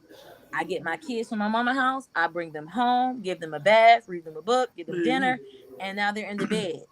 Now I'm sitting downstairs smoking my blunt and watching my show. are you going to be able to fit into this routine? Because this routine is not going to falter. You know what I'm saying? I'm going to read that book. I'm going to give that bath. I'm going to cook this dinner. I'm going to do all this once I get off from my work of working 12 hours.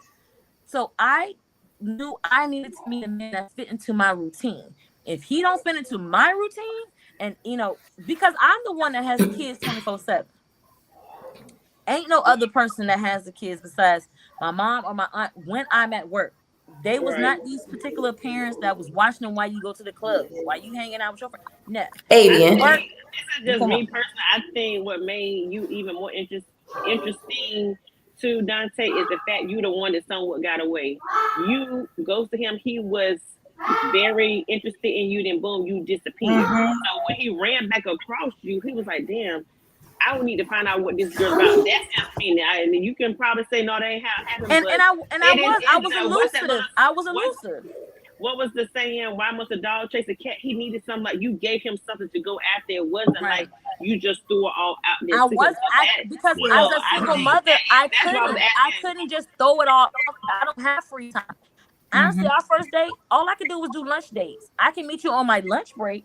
Because at nighttime, I take care of my kids. Yeah. So it's like, you know what I'm saying? Like, I put it out there from the beginning. Like, this is my schedule.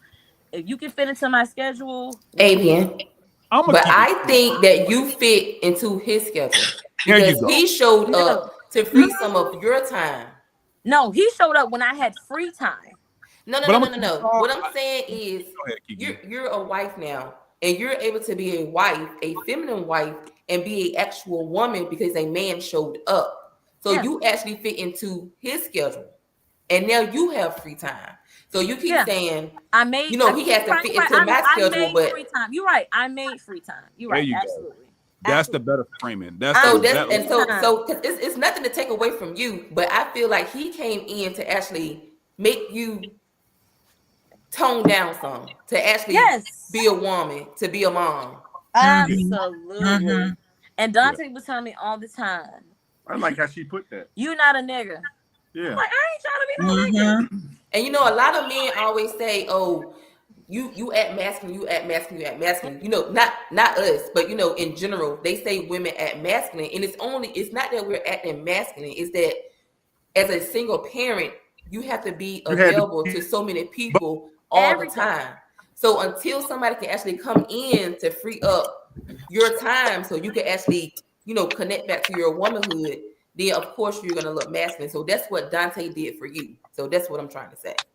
I like that. So the key point is in this whole scenario is that we need a man that is going to be able to be patient. I think she broke up. What are you saying, Mona? Sure. No, I said the key factor is that we all need. When things was going. Mona was there. Mona was there. Mona was there when they first came around my grandparents' house. When I invited her over for Thanksgiving, her and Mona came to my grandparents' house. You know what I'm saying? Because I wanted my grandparents and I wanted my family to see who I'm talking to. Check her out. You know what I'm saying? And she fit right in. They was fit right on in. Mona came around there eating them damn greens. Yeah, the greens and that ham. I was going to say, so Mona, what was your synopsis? What were you about to say? I want to hear it. Yeah, so my synopsis is, for one, just speaking to the women who are out here who are single, we can learn from their relationship is that, for one, as a single woman or a single man too, because single men out here who are full-time fathers, you got to have boundaries. Like, okay, your children come first at this point.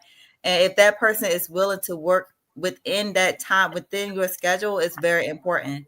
But also for that man or woman to be patient enough and understand your situation and come in as a helpmate, like, hey, I'm patient enough to wait till you get settled with the kids, whatever, and then we can have time, Or even if it's like, if a man or a woman come in like, hey, I know you just made dinner for the kids, whatever, but I have a special dinner for you.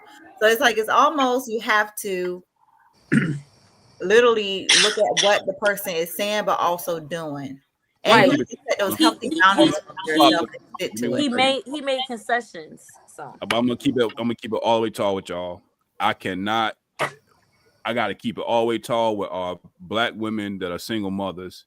Unfortunately, what y'all are saying, y'all are speaking from a place of privilege, from being around men that like you enough to where they're willing to make the concession. I'm telling you, if you are a black single mother and you watch this, your mentality cannot be, can that man fit into my busy schedule? I'm going to tell you why this can get you down a slippery slope. A, he didn't create the scenario you're in, right? You had the kids prior to him, right? Now, any man that knows you have kids, he's going to be considerate. So that goes without saying, right? All men are not considerate to that. All men are not considerate to that. I was about to say. I'm gonna land it. Y'all got to let me get through the thought, though. Go ahead, Right. Chief. So if a man likes you, you know you got kids, he's going to give you that level of consideration. But you got to be on top of it even more, meaning your kids got to be well behaved, right? You got to make time to date. Because if we being real, motherhood is a full-time job with or without a nigga. So you'll always be busy because it's always something to do with the kids, right? So I don't want it to I don't want the message to be, I'm busy as a single mom. You got to fit around my schedule, because then you'll have women that'll never free up time to meet a guy like Dante. Because there's always something to do. Is that fair? That is fair. That's very fair. You gotta make time to date. He said, That's and all as I'm you saying. said, I had to make that space and that time available. You I gotta had make to yourself available. For be sure. able to pull and pull, but Mhm. as a single mom, it's very hard. You know what As I'm a saying? It's motherfucker. very hard to even make those concessions, because it's like, I feel like if I'm not working, any free moment I have, I need to give to my child, my children. Exactly. You know what I'm saying? So Mm-hmm. it's like, okay, yes, I will free from 9:30 to 11 because I got to, you know what I'm saying? So yes, you're right. Right. You gotta make You're right. that You have time. to free that moment to have that intimate time. And does that man agree? Like, does that time work for that man? Like, hey, this is the free time I have. Does this work for you? And I'm gonna tell you, most men, I've asked men what is their free time, and then I work around their schedule. I kind of like that, Kiki. But I like like you that. said, I'm gonna tell you, I think Yeah, that's the like thing that. that we know happens, right? If a man with you, y'all talking, how many kids you got, and you tell him, he knows what that means when you say it. Whether you say 1, 5, 6, it don't matter. He know, okay, she a mama. So he's already gonna have a level of understanding. But I'm telling you, you'll get way further, in my opinion, as if, to Kiki's point, not that you're catering everything to him, but you're making dating a priority as much as you're making a mother a priority. I think that you have to find that balance, which is tough. I'm not saying what I'm saying is easy to do. But I made a concession to actually say, in my mind, in my prayer, in my mind, I said to myself, I was not going to date a man that didn't have kids himself. Yeah. Now that'll work too. But I think we date with our children in mind first. Your kids. Yeah, you have to be taking care of your kids. You have to be active in your kids' life, not just have kids, but active in your children's life. So that was like a big thing for me. It was like, I just don't feel like I need to date anybody because I had multiple children. Yeah. I can't date anybody that doesn't have at least one child, because I need you to understand. Mine wasn't working with dating females that didn't have kids. Yeah, because it's like, I need you to understand my schedule, like my concessions. Like, I can't go today. Hey, Kiki, I got my kids. So yeah, that was just my thing. I put in my brain was, if I'm gonna date a man right now, I need him to have kids as well and be active in his kids' life, because I need him to understand. I mean, that makes sense to at least make it easier to do. But I do want to get the Kiki to. I want you to finish that thought, because I think we're going somewhere with that, Kiki. I think I was saying. I think what I was trying to say was, and I kind of forgot, but I'm trying to remember. A lot of us single parents, we always date with our children first, and I think that's our first mistake, because it's like saying, like you said, it is being selfish with our time, and everything is supposed to revolve around us. You're absolutely right. We're dating being privileged, and it shouldn't be that way. I mean, just like we find, somewhere for our kids to go while we are at work, we can do the same thing when it comes to dating. I mean, like I said about Avian and Dante, we have to fit into their schedule, because if that's a real man, then he's going to be able to free up some of that time for us. So I'm kind of like my words are all over the place. I'm trying to No, say it, you're but I right. really No, can't. you're right. I get what you're saying, because I like as single mothers, we also have to free that time up. So our Yes. decompression time, maybe we have to free our decompression time up to say, hey, I'm going to invest in this relationship with this guy that I like, or Yeah, whatever. and stop putting our children out there first. Right, Our and children say- are first, but we don't have to date with our children being first and always throwing it out there on the first street. Oh, my kids, my kids, my kids, my You're kids, right, my kids. you're right, Like, you're baby, right, I you're know right, you got you're right. kids. You know what I'm saying? But you can do everything else important. You beating into my head at this point, right? That's the bar. Because you know what's dope, Kiki, and I think Avian agrees. You know what's dope? I'm telling you, if a man is dating a woman with kids, women have to keep this in mind. You are a separate entity from being a mother. That is one aspect of it, but you are still a whole person. How do you think? What makes you tick? What makes you move? What do you like? What do you don't like? All of that is completely separate from how you parent, right? Now, granted, you take you everywhere. I told somebody this recently, right? So the only thing that changes is what hat you put on. But Avian, Kiki, Mona, Brittany, y'all are who y'all are wherever you go. Whether you a co-worker, whether you a mother, a sister, a friend.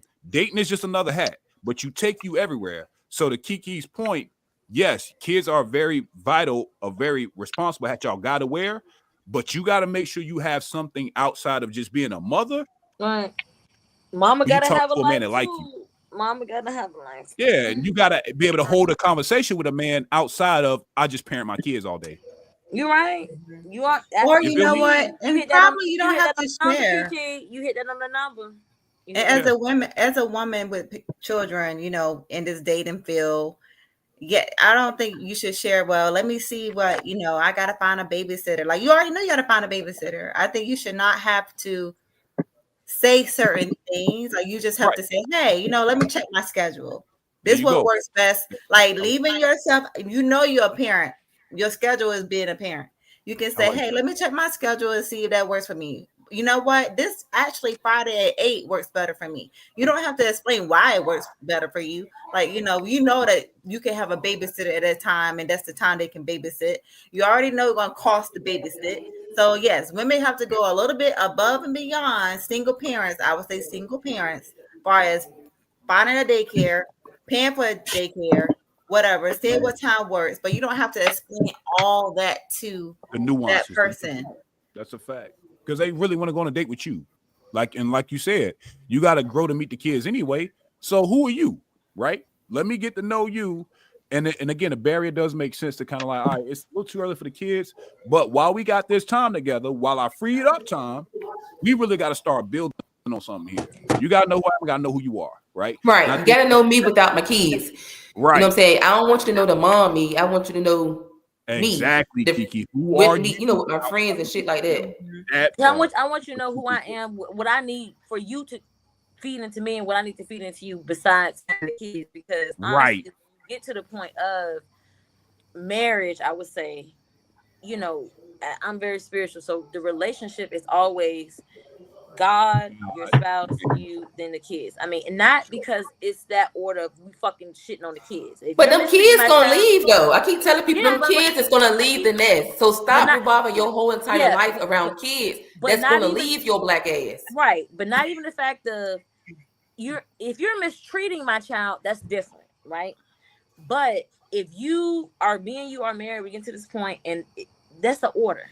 God, myself, you, and then the kids, because if me and you are not aligned, we can't raise no kids. We can't do nothing for these kids if we're not together. You know what I'm saying? If we're not aligned in this particular relationship or marriage, we can't do anything for these kids. So we have to be on the same page. So that's why the order is what it is. But it's not the fact that I'm putting my kids over you, or I'm putting you over my kids. It's the fact of, if I'm giving you access to myself and giving you access to if I give you access to me and give you access to my children, raising the kids together, that is the order. But I get what you're saying. It's got mom. I always say this: mama gotta have a life too.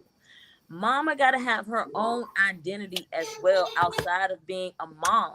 Because honestly, I feel like that's when you attract these men you gotta raise. I don't want another child. I don't want to get a man I gotta raise you to. I need you to be a whole person when I meet you. You know what I'm saying? I don't want to raise nobody. You know what I'm saying? I'm a grown ass man. Okay. And then I think we do too much when we date sometimes. Because like when we create relationships all the time without even knowing we creating them. Just like when we go to work, new jobs, whatever. Guess what? You're going to create friendships there. You're going to create relationships there of some sort. And it should be the same thing when we're out there dating. I mean, you don't go to work and it's my kids. You getting to know each other fluently. I mean, without even thought for real.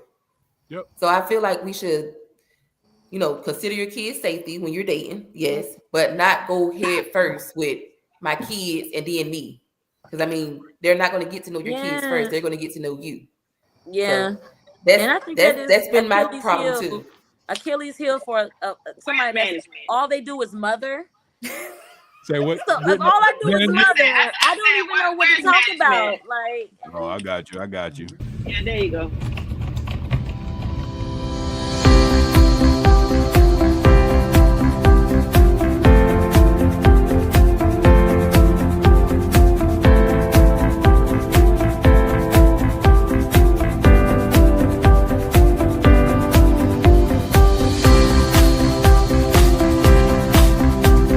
the time is up. Next question.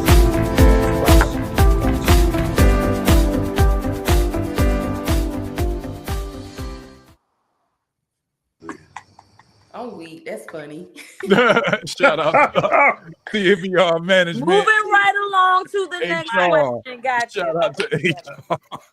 Let's get to the next question. I appreciate y'all, man. I try to make it fun up here. Let's get to the next question. Well, we pissed about it. We pissed about this.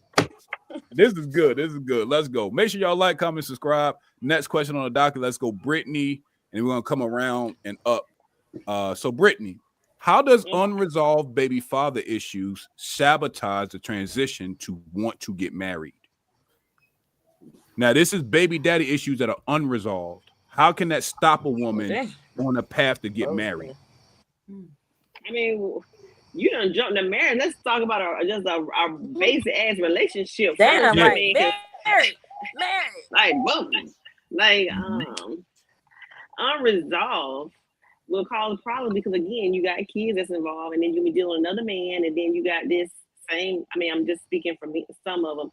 I don't want my child around this man. I don't want this. Granted, we have heard the vice versa. Same thing with women. I don't want this new woman around my child. So if you don't resolve whatever y'all got going on, and some of it might not be able to be resolved because they're an asshole on both sides. But you got to learn to work with what you got. I mean, you make no decisions and decide to keep it. You know what I'm saying? So now you got to deal with that person. So if you can't co-parent, so that's what ultimately you're trying to do because you're not trying to build a relationship. If you can't get there and lay down boundaries, because that's what the most problems with motherfuckers, they don't know boundaries. If you don't put those in place, I feel like your main relationship you're trying to build is always going to suffer. So then it's going to put whoever that person is, man or woman, do I stick around and see if Brittany, I'm just using me, is a good enough person to deal with all this other bullshit that come along already with her baby daddy? Hell no. Exactly. Some people like, hell no, I don't want to deal with it, even though Brittany might be a package. I mean, might be the one that I'm looking for, but she got all this other shit with her baby daddy that is causing. Ain't dealing with none of that shit. Right, causing. Well, what they say? Oh, you got baggage. Yeah, I mean, well, everybody got baggage, but if you can't, I don't call it baggage. I call it drama. Right, That's like situations like that. That's how you end up. You get caught up in some bullshit. You might end up fighting that nigga. You might get shot or have to do the shooting. Nah, that's too much. For sure. I done been there, done that, and I ain't lose. But I damn sure ain't go to jail. That's funny as hell. Let's do it. Mona, how does unresolved baby father issues sabotage the transition to, let's just say, moving on for now? Amen. What anyway. So I would say I do agree with Brittany. So if you have unresolved issues with your baby mother, let's say that I'm in a relationship with a guy and he has unresolved issues with his baby mother. Nope. From experience, honey. No. Unresolved unresolved baby father Okay, issues. let's see. Okay, if you have unresolved, okay, stick to the question. Stick to the question before you put the little video up for me. Unresolved. If you have unresolved baby daddy or baby father, issues, then you have to really take a deeper look at yourself. Like, why is it that you have unresolved baby issues? And that will cause issues in your new relationship, especially if you're not over your child father. You have some hostility there because he moved on, and you mad at that chick who is with him now. And so therefore you so stuck in that relationship and mad at him and trying to make his life miserable, you can't even focus on the relationship that you need to be in, which is something healthy. So I believe I answered your question. That is I'm why going through that shit right relationship now. does not work, or the baby mother cannot move on because they so busy making the baby father life a miserable hell. Mhm. Okay. I've been on the side of making the baby mama miserable, making the other girl miserable.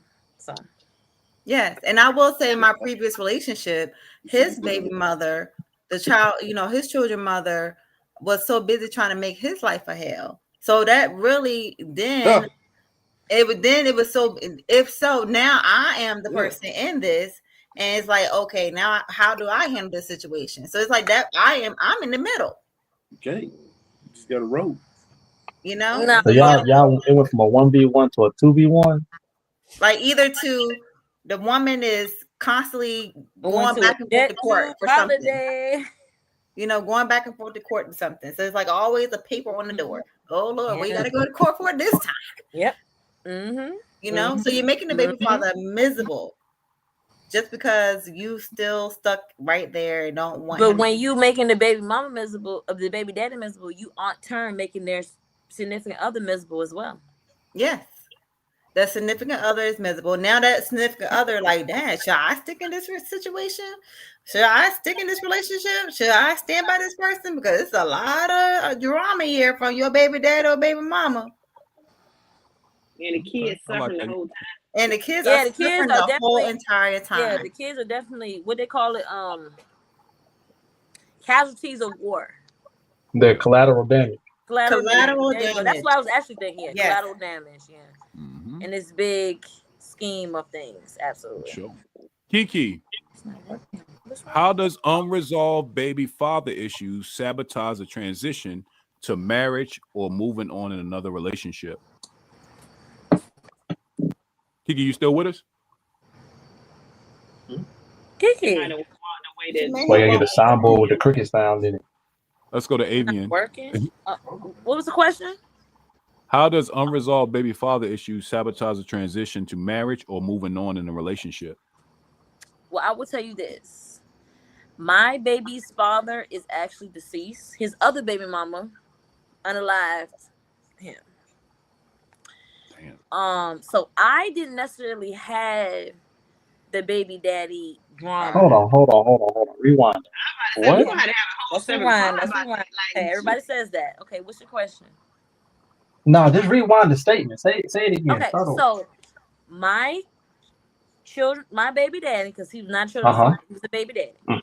My baby daddy, when my kids were 3, his other baby mama unalived him.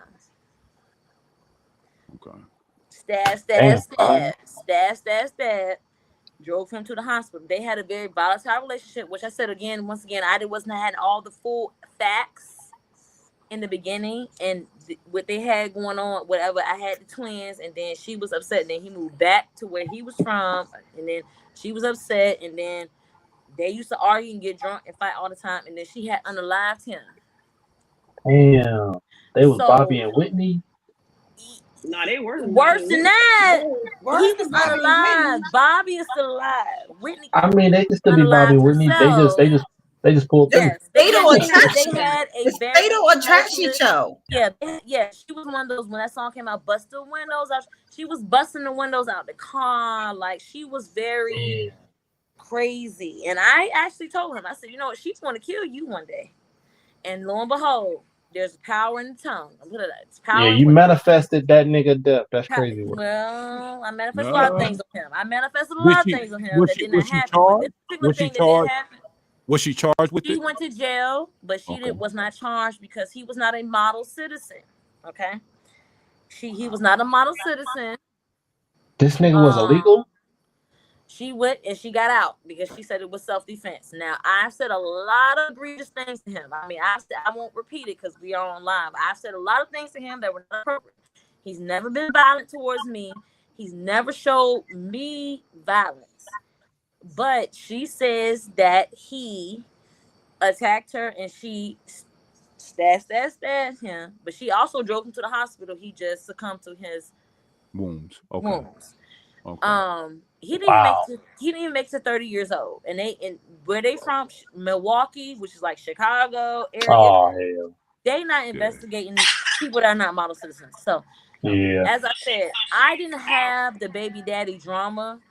But when I met Dante, what I said, he had a baby mama and also an ex-wife at this time. He had kids with both, right? I didn't even understand like those type of relationships. So when I asked him about that, because I asked him, "Oh, how's your relationship?" "Oh, we cool, we good. You know, she done moved on. This one done moved on. One's married, one's this and that." "Okay, cool."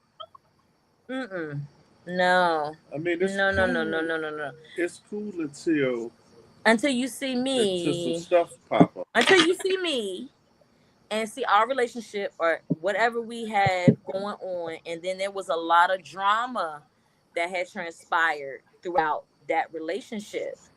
I chose to then ride with my man on this wave. But it was a wave, baby. It was a tsunami. Okay. Now, It was a freaking tsunami. y'all about to go down this on a reverse card. Mona tried it. Nope. Reel it right back in. Let's keep it back. So, how does unresolved issues with the baby father for a woman, not you in particular, I don't have it. I black don't have women. Oh, Yo, okay. So She don't have it. unresolved mental is. Let's talk about mental issues. Yes. Okay. So definitely didn't trust men. Definitely. Okay. I would take this. Definitely told Dante he's a weekend father. You do not even understand what I got going on right now. He had to check me on it. He had to check. I definitely was on that shit. Like, okay, you have your daughter on the weekends, every other weekend, or in between. I said, I'm 24/7. I'm 24/7 in the game. I said, you're not going to tell me, do this, do that. You're a weekend father. You don't have your kids all the time. You see what I'm saying? So, yeah, that was a point of contention between us because I'm like, you're not going to come in here and try to regulate shit when you don't even know what it's like to have 24/7 kids. So, yeah, that was a point of contention. So, yes, that is an issue when you are a single mother and you feel some type of way about the relationship with that person and their kids. I get it, whatever. But, yes, that was an issue. I'm not going to say that's not an issue because it is. It's like, you don't even understand my life. You don't even understand my life. How you gonna figure a man don't understand your life though? We sit back and we watch it. I'm with up here. We're paying attention. You're not living it. Shit. How you gonna say I didn't live it? I lived it before, so I know. On the weekend. I was married before. I lived it. Am I answering the question? Tell me the question again. Yeah, for sure. Okay. No, you definitely did. I mean, this was a point of contention between us because I felt like I was a 24/7 mother and he was a weekend, father. Okay, you understand getting your kids on the weekend and you have your grandparents or your mother, whoever will watch your kids. I don't have, my mom was not that mother that's gonna say, "Oh, I watch the kids while you go out." No, I watch the kids while you go to work and then that's your responsibility. You know what I'm saying? Yeah. He had more freedom than I had. Yeah, but they took that shit away from me too. They took that away from me too, and it made me grow up. Before I met you, that's why when I did meet you on the weekends, I was taking my kids, whatever. So don't. It's written all over your face.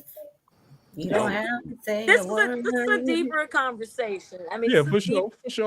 All good. We gonna keep it pushing. We gonna get through this next question because now we moving into parenting and partnership, right? So the question I got, we'll go Good. Brittany, CJ, Mona, and then Avian last. Oh shit! I gotta answer one of these damn things. Yeah, from a perspective. Oh, all right. Can a single mother's loyalty to her children compete with her husband's loyalty? Ha! My husband, Oh, though. my bad. Why have to My be a bad. husband first? Why it just can't be the Because person? y'all trying to get married. That's the name of the show, from single mom to But a wife. husband mean that we all married. We ain't all married. Brittany and I ain't married. No, you can still answer the question without it being your reality, because y'all gotta remember we are speaking But to can we reword it? people. Nope. I like how it's worded. Can a Okay. single mother's loyalty to her children compete with her future husband's loyalty? Let's put that in there. Future husband's loyalty. Thank you. I like that. Thumbs up. What you say, Brittany? What say you? Oh boy. Hey, if they got something, I'm trying to think about this because compete. I'm lost on that word. Why are we competing? Why is it a competition? It's always a competition.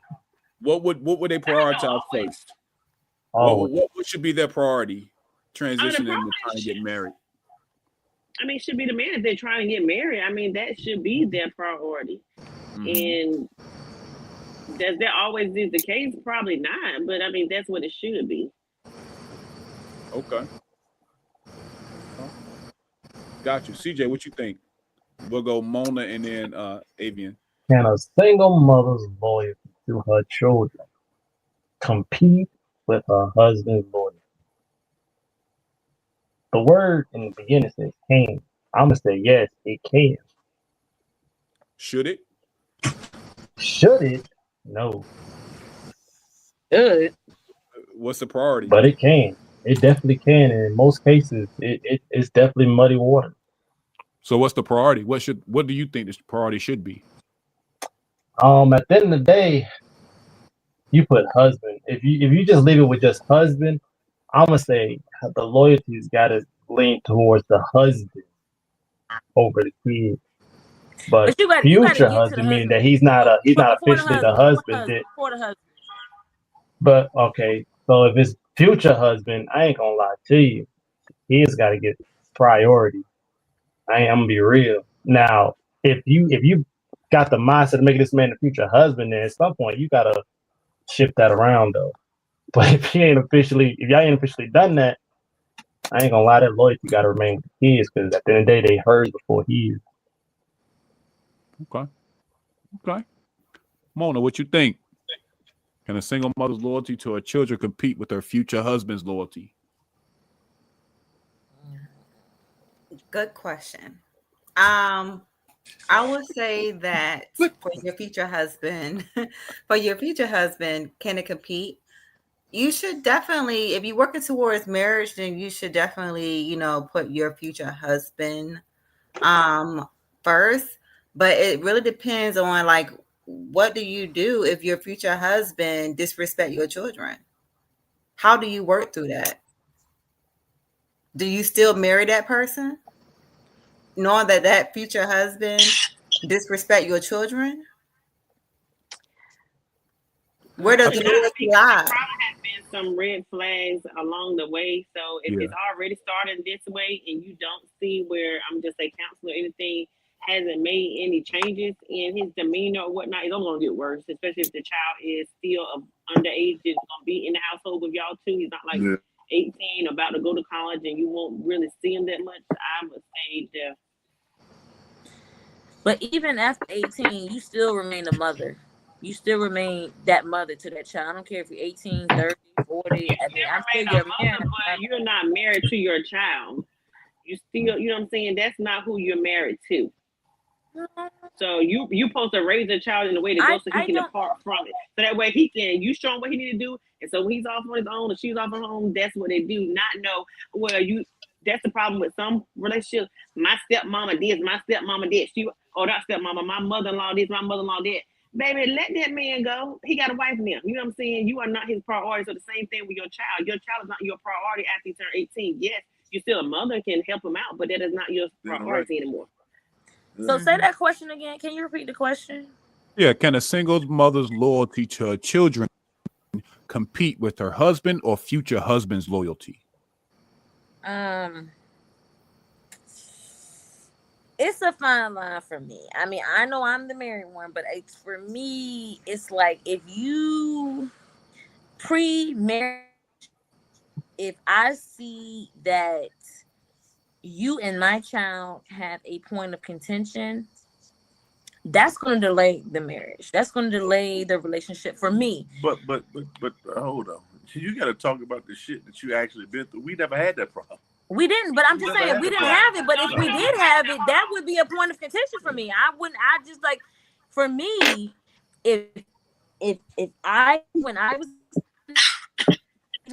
auntie, whatever, if there was a point of contention with the children, that would have delayed us being able to get to the point of marriage for me, because I feel like if you can't like accept my children or accept that's me. First of all, my children are me. That is adjacent to me. And if you have a point of contention, now mind you, if my child is a spoiled ass motherfucking child and they just think they own me, okay, I have to take that into consideration. But also, we still can't take that next step until we figure this particular thing out. So where would your loyalty lie in the contention? Would it be with? It would probably lie to my children. I'm not gonna hold you. It would probably lie to my kids, because if my kids don't feel comfortable in this particular situation, I can't feel comfortable to move forward, because I'm never gonna. You're not my husband at this point. We are dating. We are together in a relationship. I get it, but we cannot move to that next level unless everybody is cohesive. Because my children, I'm biblical. My children, I'm not married to you. My children come first. God put me in a position to raise these children. Not you my boyfriend, my fiance. I'm not saying, listen, I mean, you refer to the Bible, which is fine, but we got to keep understanding that we put the kids first.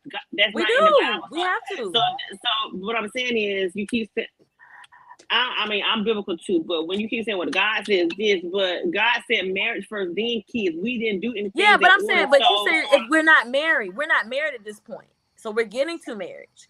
So we're not married. When we're married, there's specific order. I get it. But if we're building to marriage, so everybody is, if we're together and we say, okay, this is what we want to do. We want to get to this point.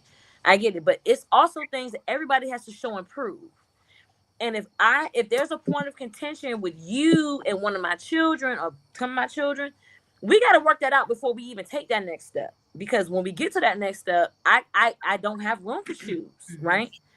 So we got to make sure all this is good before we even get to that step. You know what I'm saying? Like, you get along with the kids. They looking at you a certain way. Things are working a certain way. You know, if there's a point of contention between my child and you, before we get married, we have to explore that. We have to figure that out. We have to work through that. We have to work through this thing, because I can't wholeheartedly say I commit to you when my child feels some type of way. Why does my child? I have to explore this. I'm not saying you have to like make it the end all fucking be all, but we have to explore why the child feels this way, why you feel this way, like what's really going on. I'm gonna give you a real scenario, because when you're saying that about a child, like, I would think that would be a question to ask, because sometimes my daughter would tell me, Mom, you don't need a man, you got me. You got kids that don't want to see you with nobody else because they know that's going to take away their time, because that's what they're used to. So that's what I'm like, what is the real contingency? I was that child. I was a single child of a mother, a daughter and a mother. That was my thing, was like, hey, I don't want no man around, because me and you have a thing where we walk around free. We are girls. You know what I'm saying? I get it. And I didn't understand it. Well, mama gotta have a life too. I get that. But if it's a significant thing where my child, you know the difference between a child being spoiled and a child actually having a problem with somebody you're dating. Like, they have a specific problem. This man said this to me, or this man done this. Well, hold on. It ain't really about a child being spoiled. I heard what she said. You got kids, sometimes it'd be like, well, shit. If I say this, and I know my mama's gonna gear towards me, then I will mess them up, because I don't want them to take my time away from my mother. But my mother have to open up her eyes. But I feel like, I mean, as mothers, we know our kids. Like, we know what's bullshit and what ain't. Not like he said. Sometimes we are blind to shit. You know what I'm saying? Because again, a lot of people think their baby is white as snow. You know what I'm saying? They can't do no wrong. So you know what I'm saying? So that's what I'm saying. If we let that part, I did think that. I did think my kids did no wrong. But they were younger, right? I'll tell you a particular instance where I'm a single mom. My kids are sleeping in the bed with me. So we laying in the bed because we sleep together. You know, we lay in the bed together. Right. Found a man. We lay in the bed. My child comes in. She's laying on my side. He's like, no. Like, Ain't gonna work. You know, that's not gonna work because I'm not. I tell my daughter, we are not laying down. I'm a man, you a girl. We're not laying down in the bed together. You know what I'm saying? That was like a thing. It was like, we can't do this. I was open minded enough to receive that. I get that. Well, I didn't say that. But it's like if a person literally says something to your child, like, oh, you fat, you need to lose weight or something, you know what I'm saying? Something stupid like that. You know what I'm saying? Yeah. Okay. Yeah, I mean that's all I was trying to get at when you kept saying the child. I was just trying to just make sure hold on, you know. That's a whole nother different shit. Right, it is. God knows, Yeah, I mean, I get what you're saying. Like, I'm not on that petty shit of like, you just don't like this person, you want to be with me. No. If this person has done something or said something to you to make you feel uncomfortable, that's when I got to take that into accountability and be like, you know what? This is not just a spoiled action. This is not just you want to be with me. So this person has made you feel uncomfortable. And as mothers, I think we're very much in tune with that uncomfortability. Like, yeah, this child, yeah, he's spoiled, she's spoiled, she want my attention and everything. But then now she don't want shit to do with this motherfucking nigga. She don't want shit to do with him. He don't want shit to do with him. Yeah, He so done something. In a scenario like that, but in a scenario like that, who are you leaning more towards? Are you going to decide to get rid of the dude, or are you going to get your kid in line in a scenario like that? Well, you know what? Brittany made a key point, though, where she said, you know, if something like that does arrive, then you want to at least go to counseling, right? If they're willing to go to counseling and talk about it and discuss it, like, hey, you made my child feel this way when you said this to them. And, you know, if you're willing to go through the counseling and work through it and talk through it, then yes. Then you no. Hold on. Don't remix it. Let's keep it with Avian's example. Your kid just don't like the dude you with. What do you do with that? I'm about to say, because my daughter's like that. She just downright don't like anybody I talk to. It don't. The reason never matters. How do you choose? Huh? If your kid, if you ask like, well, what's wrong? I don't know. I just don't like them. There's really no reason other than there'd be no reason. Unfortunately, if the guy didn't do anything to my child and my child just don't like him, then I'm gonna still go with the guy. I'm gonna have a discussion with my child and tell my child, like, hey, I understand that you used to just having me, you know, at the time, but this is the person I am choosing, and you do have to respect this person because this person respect you. I mean, it's a simple talk, man. That's all it is. A simple talk. If some shit come up, you pull your kid to the side, man or woman. Pull them to the side. Hey, look, man, this is who I'm with. You can't disrespect her for no reason, you know. And look, let me bring in some extra shit on the side because you might have that baby mama, baby daddy saying you ain't gotta respect. Oh yeah, I mean, I do this. You better not say that. So because guess what? So you got that little extra little sauce on the side. Did, girl. You know what you do. You know what you do with that. What we do? You introduce both of them before this shit even pop off. That's what I did on with when I met Avon. I took her around there. You introduced her to your ex-wives? Yep. Hell yeah. Okay. Well, you know that because for real. Well, hold on before we say that out there to the folks, because see, some people know your people, okay? Because that may not work in every situation. That scenario is a 1 in a billion, brother. I know a relationship right now or a situation now. Now. If he might not be able to bring me around. You know what I'm saying? Because she might not be in the receiving end. You know what I'm saying? So that's what I'm saying. So know your situation before you do something. I get what you're saying, but baby, start with a phone conversation before you do something. That scenario come with cats and dogs. Hold on. I'm gonna be honest with you. No. It's listen. It's how you present it, and the way I presented that shit is, look, I want you to know who your daughter is around because me and this lady is serious. Hold on. because you're gonna jump in and you can't jump in the conversation like that now. They can't stand. No, I'm just saying you have to. So it like you said, it could go wrong, but I was in control of that shit at the time. So right. I kept it so short. Yeah, I kept it short and sweet. That's a lie. I did. I kept it short and sweet, and it was to the point. That's all I said. That was it. I introduced you to her. That was it. No, he introduced me to her. He did not tell me the ebbs and flows of their relationship. Which I mean, I can understand that. Like, right? I mean, you meet someone. She's an ex.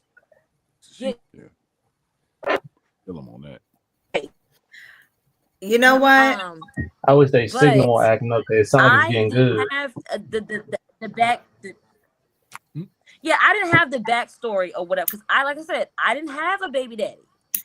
So when I met this particular person, I literally was like, "Oh my God, you're such and such mother. Give me a hug. She talks about you all the time." I'm giving a hug. She straight face like this, like. Was she salty because we wasn't together? But I didn't understand that. You should. I mean, but it comes with the territory, even with a man meeting another man. Brittany, like what? Yeah. So Dante, did you pop up? My question is to you, Dante. Did you just did you even tell the children mom that, hey, I'm about to bring my girlfriend around to introduce her to y'all? Or was it that, I'm picking up my child? She probably wasn't. She probably car, and I'm gonna introduce you to my girlfriend. No, I think the whole thing. I think that internet is killer. Yeah, that shit is killing. That shit is whipping y'all ass right now. Hey Dante, you got to run it back if you can hear me, bro. Y'all in the blender. In that period.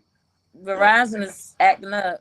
They might be working on it, but I just think that like I was not aware of like a baby daddy situation, so I didn't know because I don't have no baby daddy to meet Dante. But when if I just felt like as a mother, you would want to meet the person. I was like, I want to meet the person. Yeah, right. So I'm like, okay, Jaleel talks about you all the time. You're her mother. Oh my God, give me a hug. That's. And she was like, the fuck, bitch? You got give me a hug.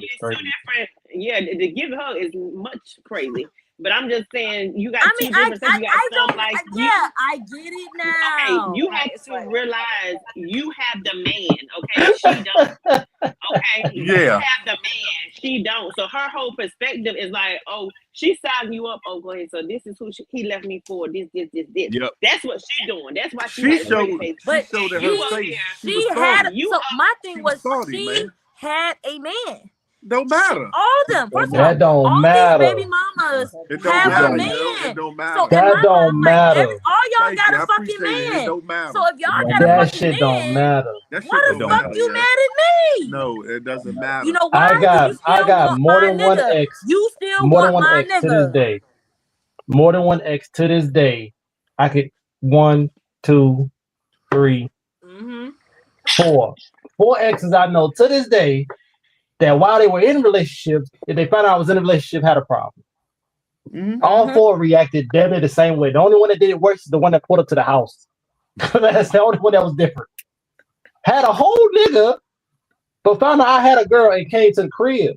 So it's just like, no, they all the same. They happy. They happy as long as they got some. But as soon as they find out you got some, boy, it's a problem. And don't let what you got look better than them, boy. Oh yeah, it's fire. I didn't even realize that was a thing. And you're right. I didn't even realize that was a thing. Jesus, I knew that. That's why I said when you said I gave her a hug, I'm like, the dream. I didn't say you. I didn't say you. Dante, I said, what's the relationship with you and your baby mamas? Oh, we cool. We good. As long as they stay. And listen, they are good because they stay in their lane. I stay in my lane. I take care of my kid. That's it. Dante, I don't know the way his scenario sound compared to most niggas. I would have said we cool too. Shit, compared to most niggas, you're not cool. She don't like you and like her. Hey man, you gotta realize.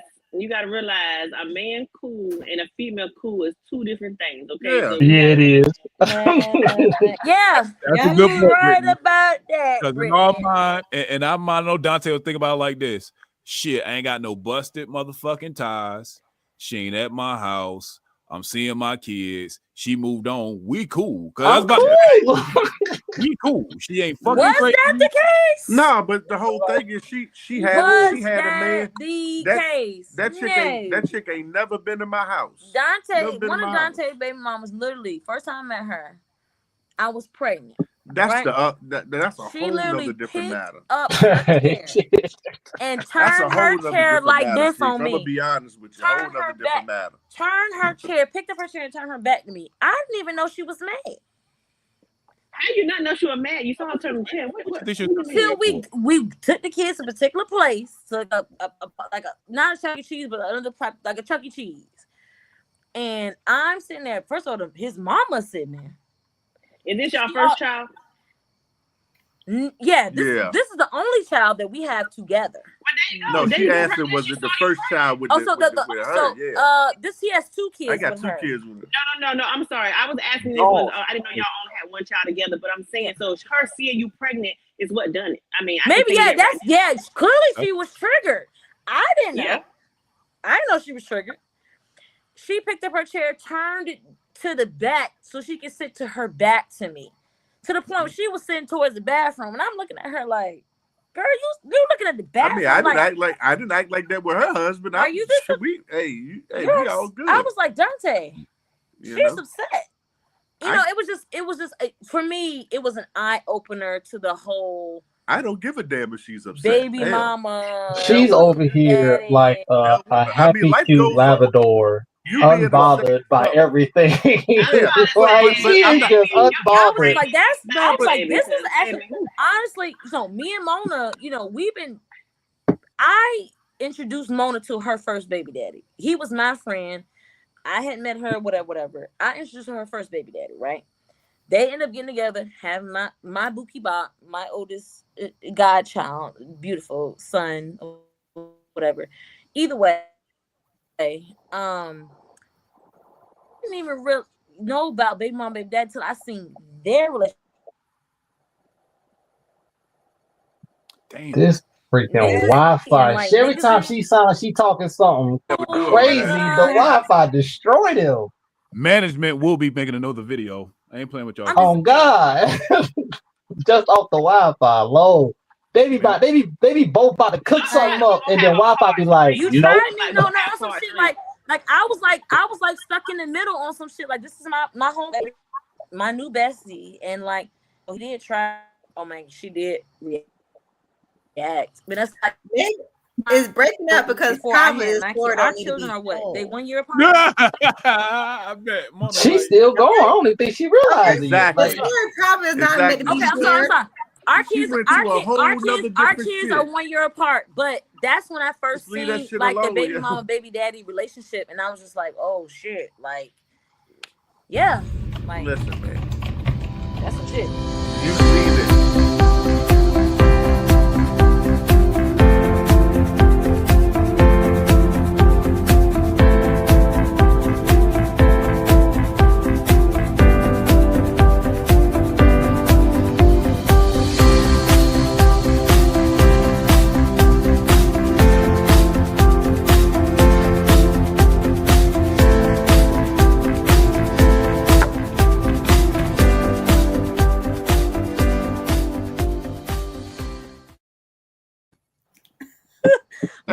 Mona gonna beat They got about with that Wi-Fi, they got about 2 minutes before they see that video. One more time we cut her ass off, yo. Mona gonna beat my ass, yo. HR, it ain't me, it's HR, yo. It ain't even me, it's HR, yo. They be tripping sometimes. Hey. It is. I'm HR, so I get it. Hey, HR better. Hey, they gonna cut her damn shit off next time she gets the tray cut off. Never mind. Never mind. Never mind. No, it's love, man. Mona beat my ass next time you see me, bro. Cool. We got a good one at the bottom, though. We got a real good question at the bottom. So we're gonna go with Mona first. We're gonna come around. So Mona, should single mothers date with their kids in mind or with their happiness first? You don't cover this. Oh well, you keep going there. You keep going there. Yes, it's important. Don't you love how they ready to throw it back at this question? Yeah. I'm not throwing it back. It's a a good question. Hold on. It's a really Hold good on. Let her answer question. the question. She a grown woman. Let her answer the question. Exactly. Answer the damn question, Mona. Yes, the question is yes. You should definitely date with your children in mind because your children is part of you. So if you're going to meet a mate, then you want to meet someone, of course, to think about, okay, is there a good fit for you? But also, is this mate going to be a good person for my children as well? What gets prioritized, your happiness or the kid, though? Ha. Oh my gosh. My gosh. Something else. Hey, hold on. Both. You got to be quiet, yo. Don't be doing I haven't said no a signs. few. I'm going to cut her camera off. So you stay Right. Funny. Y'all are funny, yo. You should date with your children in mind. Hell no. And that is, yes, it is. Hell no. Yes. Okay, so the kids are the priority for her. Because at this time, I'm not married. I done did things out of order anyway. So if I already, have my children, so of course I'm not going to think, I'm going to think about my happiness right now, and then my children come later. If you still have little children, I can see if they 18 and older, like Brittany has stated. Okay, at this point, 18 and older, I'm thinking about my happiness myself.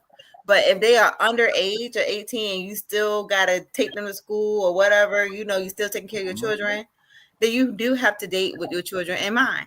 Mona. Let me make sure my mic is on. Your mic is on, CJ. Your My mic is on. Yeah. Girl, if you don't put your happiness before them kids, Goddamn bro. right.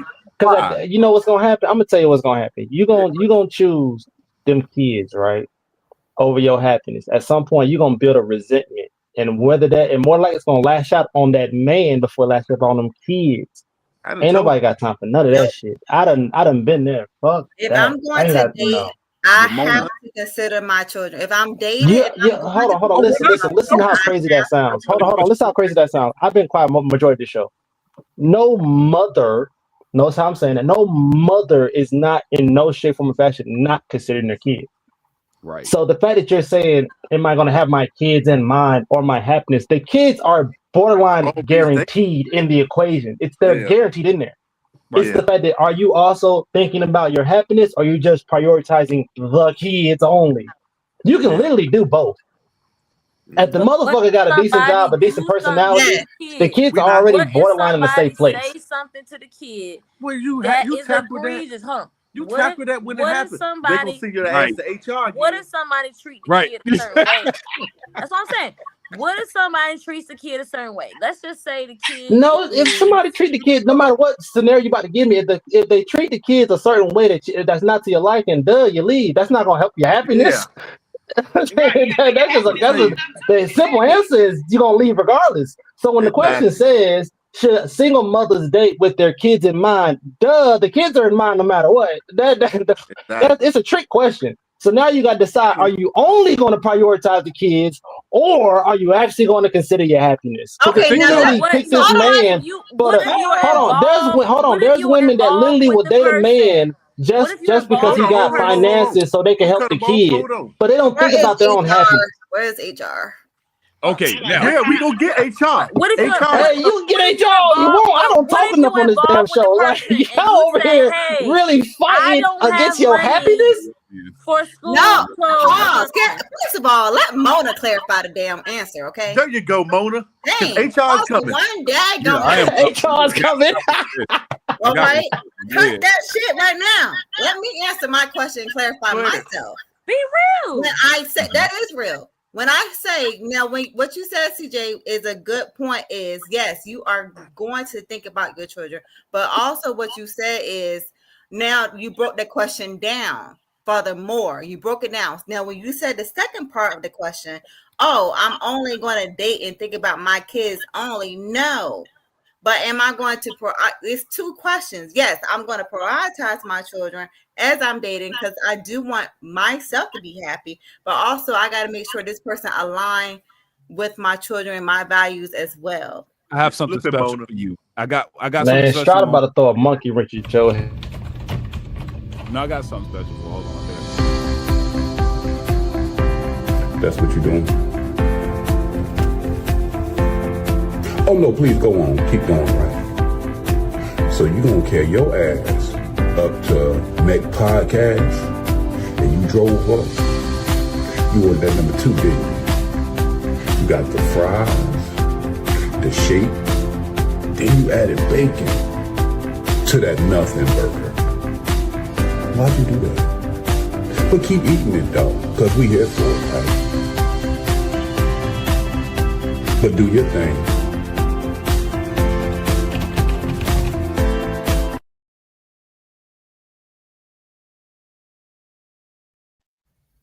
Not the nothing, bro. You on mute, Strata. Now, Mona, Stop. I rock with you, but you gave us a little bit of nothing right then. I'm gonna tell you why. Had to do. You gave me a nothing burger. No, she cool. So I'm gonna tell you why, and I'm gonna tell you the importance of the question, right? So when you read it, that last word is very important to the question. Should single mothers date with their kids in mind or with their happiness first? So when she's dating, which one comes first in her mind? We know the kids never leave, and we know she wants a husband, right? So we understand both of those things exist. What's her first thought? My happiness with the guy I'm trying to date or my kids? That's the real question. How the freak can I be happy if my kid don't like this? This Hey, is Child gonna get your ass again. how can I be happy God. if my child has a problem with this person? I can't be fully happy. I just Okay, can't so be you fully had kids. happy. I'm sorry. That's fire. And Mona, so based on that, what you thinking first, you or the kids? The Okay, you know what? I'm going to go into my previous. I'm gonna go back to my previous relationship. That's the only way I can break Man, this they- question and answer this question. Shut up! That's not what they That's asked They you, though. did. They did. Shush 'em. I'm about to call HR on your ass again. Right. I got him. I mute him. Well, I had to call HR on you too, Avian. Dang on it. But anyway, Look, she came. Don't She try to told get. you. I'm trying to get you to that point of being transparent. back to my previous relationship. When I first got into a relationship, I was actually thinking about my happiness at the time. Okay. And then along with my happiness, at the time I was not dating because of my kids. I was dating because I was thinking about my happiness. I was ready to be in a serious relationship. And therefore that person made me feel this certain way, was doing certain things for me in that moment. So I was dating for my happiness. But in the midst of all that, in the midst of all my happiness, then I had to think about my kids. Certain things happened and that I overlooked at the beginning of that relationship that happened with my children, but I overlooked her. I still considered my happiness. But if I would have cut that situation off then in that moment when that situation happened, then the most serious thing would have not happened. Okay, pause right there. Now moving to your future, based on what just happened in your past, what does that change the way you think now? So now when I say I do think with my children in mind, yes, I do. Is that the first thought or the second one? It's actually my first thought because I dated with happiness first. And okay, can I give you just one piece of commentary? I'll say this. I think that Black people, we all do this, right? Men and women. I think that when we go through rough stuff, like we go through rough scenarios and shit, I think sometimes we have a tendency to want to overcorrect, right? And sometimes the thought wasn't wrong, the person was. You see what I'm saying? So if you take that same thought process to where, you know, like, and I'm not being funny, but you'll get the analogy, right? So let's say you run into a Dante, right? A man that's marriage minded because he got proof is in the pudding. If you thinking child first, a nigga like Dante might be like, well, what do I fit into this? You see what I'm saying? And so because, you know, your first thought is your kid, it's no guarantee somebody like Dante is going to have that level of understanding for that long. And I can't cast aspersions on a guy I don't know, right? I'm just based on what you're telling us and what the results were. It didn't work. I just don't know if overcorrecting with your kids first, Right. I would think give you the maybe best result. right. Maybe You know in your what? situation, since I know you shared it, maybe just vetting them a little bit more, asking them like, what are they more accepted to? Do they like to be, or you know what I'm saying? Do they have phobias or whatever the case may be? Maybe those type of questions can't iron out people. They might, you know what? Let's go ahead and scratch before we get any type of connection. You know what I'm saying? Kind of. And that is what I have learned. Yeah, right. So you still got your happiness in there, and it don't have to right. naturally be just about your kids. Don't It's take just over the shit. questions in general. I'm not gonna put the situation out there, but what I'm gonna say is, say for instance, you're dating a white man. Say for instance, I want to go back off of Brittany. No, I want to go back to Brittany. So what I have learned is in this situation, I don't clearly be upfront and say, "Hey, I'm dating with my kids in mind first." Yeah. When I say I have my kids in mind, I'm gonna ask certain questions in the dating phase, or or the person I may even like. I'm gonna ask certain questions first, and if they answer these questions, they're like, "Hey, well, yeah, how they feel about whatever the situation may be," then I'd be like, "Oh, well, for me, that's not gonna work for me because." I explain why it's not going to work for me, and then I will not choose to date that person. So I do ask these questions questions up front. So it is your kids. So it is still your kids. It is still your kids first. Okay. All right, Brittany. Kids, your happiness. First thought, you out here in the field. What you doing? My happiness. Fuck them kids, right? I hear you. My kids. I like that. Them kids sleep right now. Shit, look around. And fuck them at the end of the day, but my kids. No. I cannot get comfortable if my kids don't like this particular person, because I'm so busy trying to figure out why you don't like them. What's happened? Why you don't like them? I'm saying for me, it's my kids. HR me, but I'm just saying my kids. So ultimately, you had that conversation like, mom is gonna start dating or whatever the case may be. I'm not gonna bring anybody around you until I feel they're ready to meet you. You know what I'm saying? So like, you have these type of conversations since you are thinking about your kids in mind, especially if they're of age and you can have that conversation with them. But ultimately, your long-term goal is you want to be in a relationship, possibly marriage or whatever case may be. And your kids need to understand that they might have a bonus dad or a bonus mom, because that will be their end goal. Because not every child, you would want every child to hope to be in a 2-parent household. So it might be a blended family, or it might be the actual mom and dad that they were with, but you kind of have this open conversation. So I think that's a part of it, because again, we didn't do everything the right way. So this is a part of it now, is saying, hey, this is what I'm looking to do. And that conversation, like I said with my kids, Mama, you don't need a man. What you need a man for? You got us. You got your kids. I'm like, yeah, but y'all, my mom. Like I said, this is a conversation I have with my daughter. But I'm gonna be here. I'm not leaving you, baby. You sit in there. Yeah, I was the only child, Brittany. I was the only child. I'm like, oh, you have me. Why do you need anyone else? Right. Yes. Mama so they don't have a life too. Right, but see, they don't understand and see at the age. Like I said, she's 10. Well, she just turned 11, so they don't really understand. So you can't get too graphic or whatever. But as they get older, they'll understand. But right now, all they know is mommy, mommy, mommy. I don't want to lose the bond. They think they're gonna lose the bond, but you're not. You know what I'm saying? And it's a bond that potentially can become a mommy and someone else. And like I said, my kids, last guy we were dealing for 5 years, and they loved them. You know what I'm saying? So, but in the beginning, it was kind of looking like, I don't know. You know what I'm saying? But once they realize like he's there, and then our kids. Hold on, Brittany. But did you have kids as well? I just said our kids mash, like they call each other brother, sister, like they have each other. It's still to this day, even though we don't talk, they still have in their phone brother, sister. Mm-hmm. Like his kids can still come up if they wanted to. Like, you want to come cheer, fine, because they know they're safe in this house.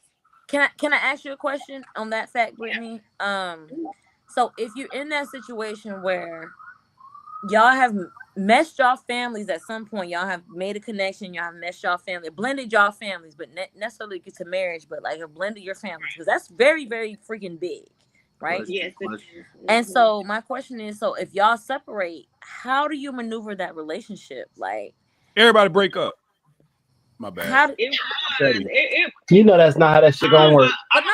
But if one particular child, maybe their father's not around or is not in their life, and they maybe look at this person like that's their father. Not all of them, but maybe one or two look and say, okay, this is my dad, because we've been together for 5 years or whatever we've been together. How do you then maneuver that relationship? What you talking about with the kids? Yeah, because I mean, okay, y'all not connected. Y'all have broken up. Right, yeah. I mean, but well, the like kids I said, have made some sort of connection with the children. Right. If the kids are of age, like they got each other's phone number, they'll Right. call. They'll even hit me up and say, "Hey, can I Yeah. come over?" Sure. Like talk to your mom. Your mom cool with it? Yeah, I'm fine with it. You know what I'm saying? And they over here for a week or whatever the case may be. That's just how it is because they knew they cool up. They say So you're not emotionally. So you're gonna say you're not emotionally invested in. So as we say as mothers, I will put my finger up, emotionally invested with the kids. So my kids, whatever first one I'm dating.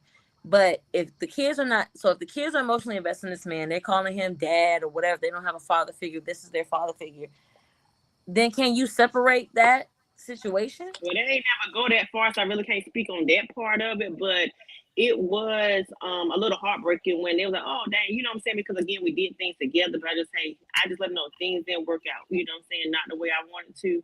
And like I said, just had that real conversation.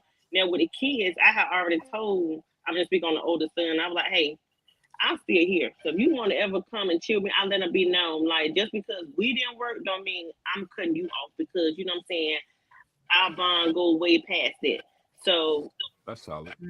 knowing that to the child, I think that really helped because he, to be honest, he asked that, he's like, if y'all start talking, you gonna stop talking to me? I said, no, babe, I ain't gonna never stop talking to you. You know what I'm saying? Because I'm here for you if you ever need me. And that's what I think he really liked. And like I said, we still talk to this day. You know what I'm saying? So I think it's just a conversation to be had.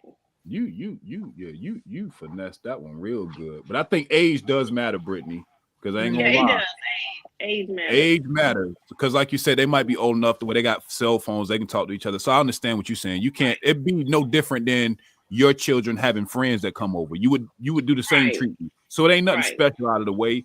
And I think that's probably the take-home point. But I ain't gonna lie. Now, age aside, I'm gonna keep it real. If I break up with you and they want my fucking kids to begin with, fuck them kids. You take them on and y'all go up the street the other way. That's just me. I think if the breakup, it also depends on how bad the breakup is. So because fucked up. That is fucked up. We'll keep it all. It's not fucked up. I mean, it's fucked up, but it's real. I'm just saying it's real. It's fucked up, but it's real. So what if another? So you break up. It's a blended family. Y'all break up, and then she meet another man. Exactly. That's what I'm thinking about. Like, how do you maneuver that relationship with her? Then building a relationship with that man and still building a bond with your child. Like, I'm just confused on that. Like, so is the man? So the question to Brittany is, with your ex, how does he handle that situation? And is he with your children? Is it vice versa for your kids too? Because to him, he's gaining access to you. Yeah, we just because see, men are not stupid. They're stupid, but they're not stupid.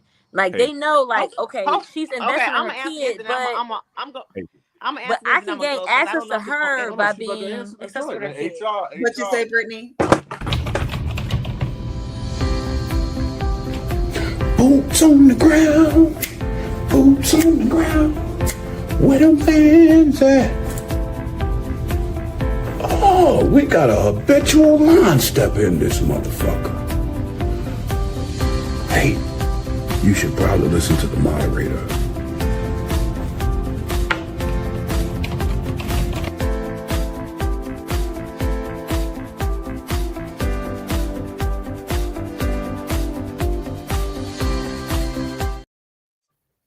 Now you didn't show that one at the beginning though. Yeah, he left that one. He got a couple of them. I ain't even seen them all. He left that one out. That's good though. I like it. I like that one. That was a good one too. I like that one. I recorded them joints like this morning. This shit.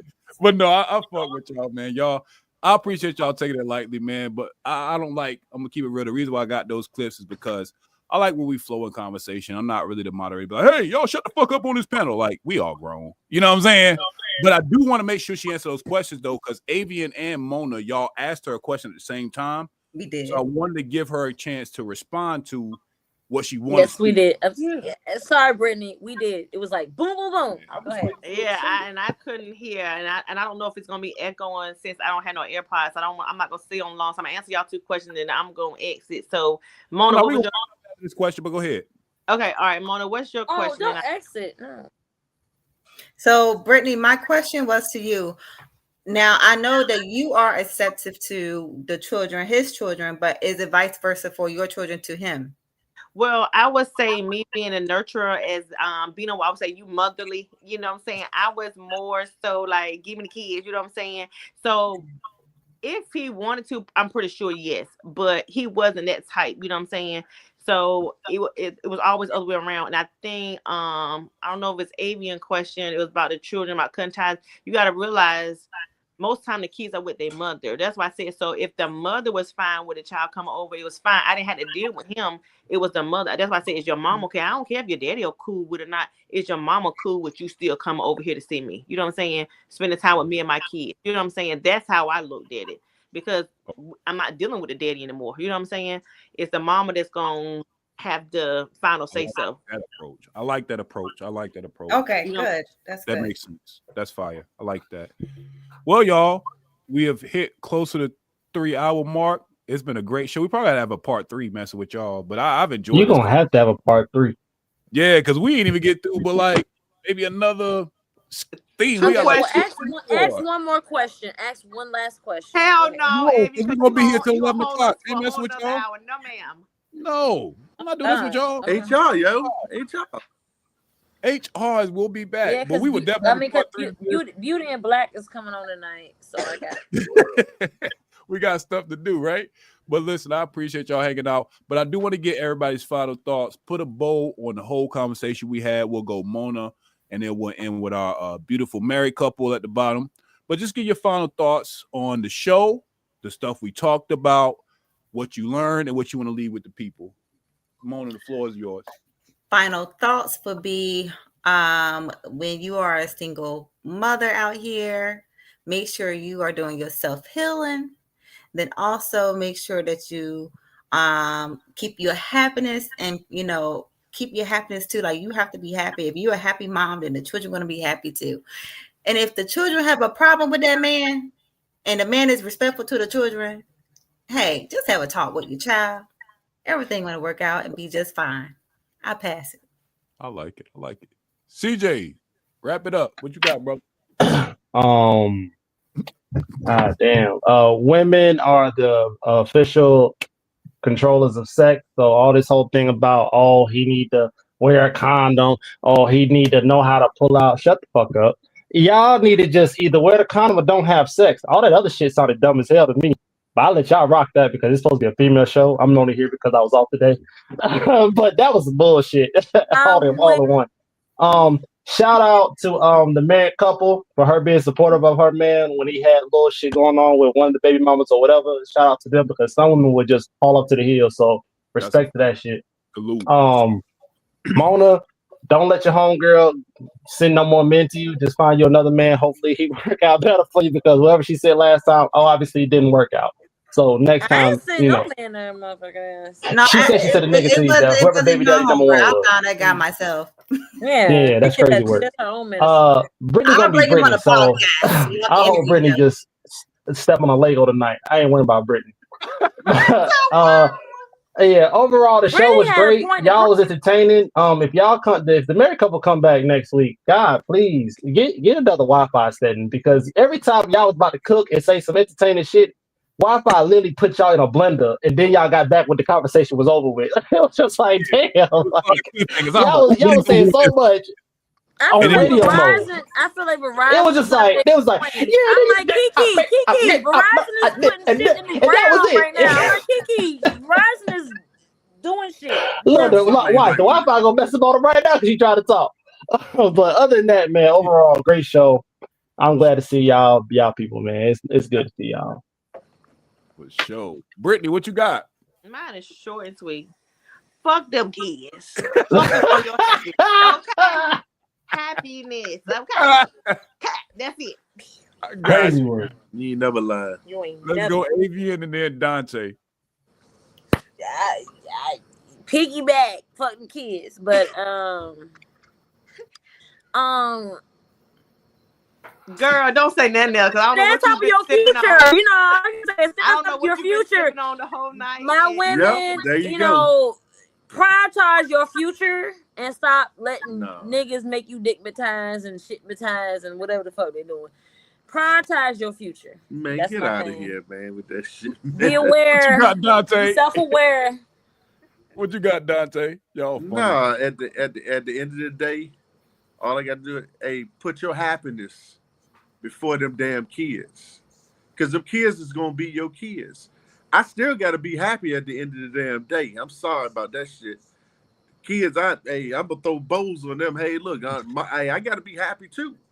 Yeah. You know what I'm saying? Kids happy, I want to be happy. Shit. That's a fact. Makes you a better parent. It makes the thing easier. That's for sure. Yes, God. Keep that stress down. You know what I'm saying? Okay. I like it. And I'm gonna take us on home, man. Like I said, I appreciate all y'all coming, man. It's been a dope show. Excellent guests. Like I said, we definitely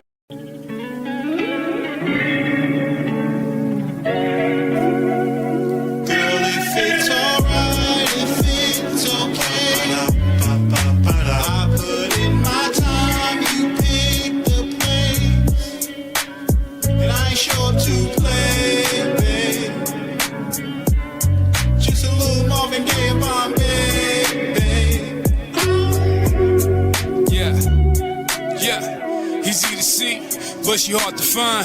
Cut from the cloth, her couture line, her contour lines, her silhouette behind the dull eyes. You see the sunset. Steph Curry half court when my wrist flex. She ain't even blink, cause she ain't impressed. Don't need your bread, cause she got that.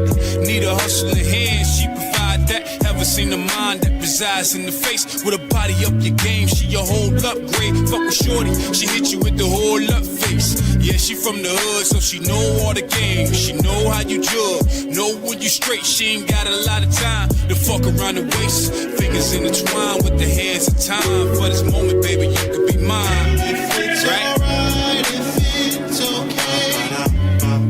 I put in my time, you pick the place. And I ain't sure to play, babe. Just a little Marvin Gaye bomb, babe.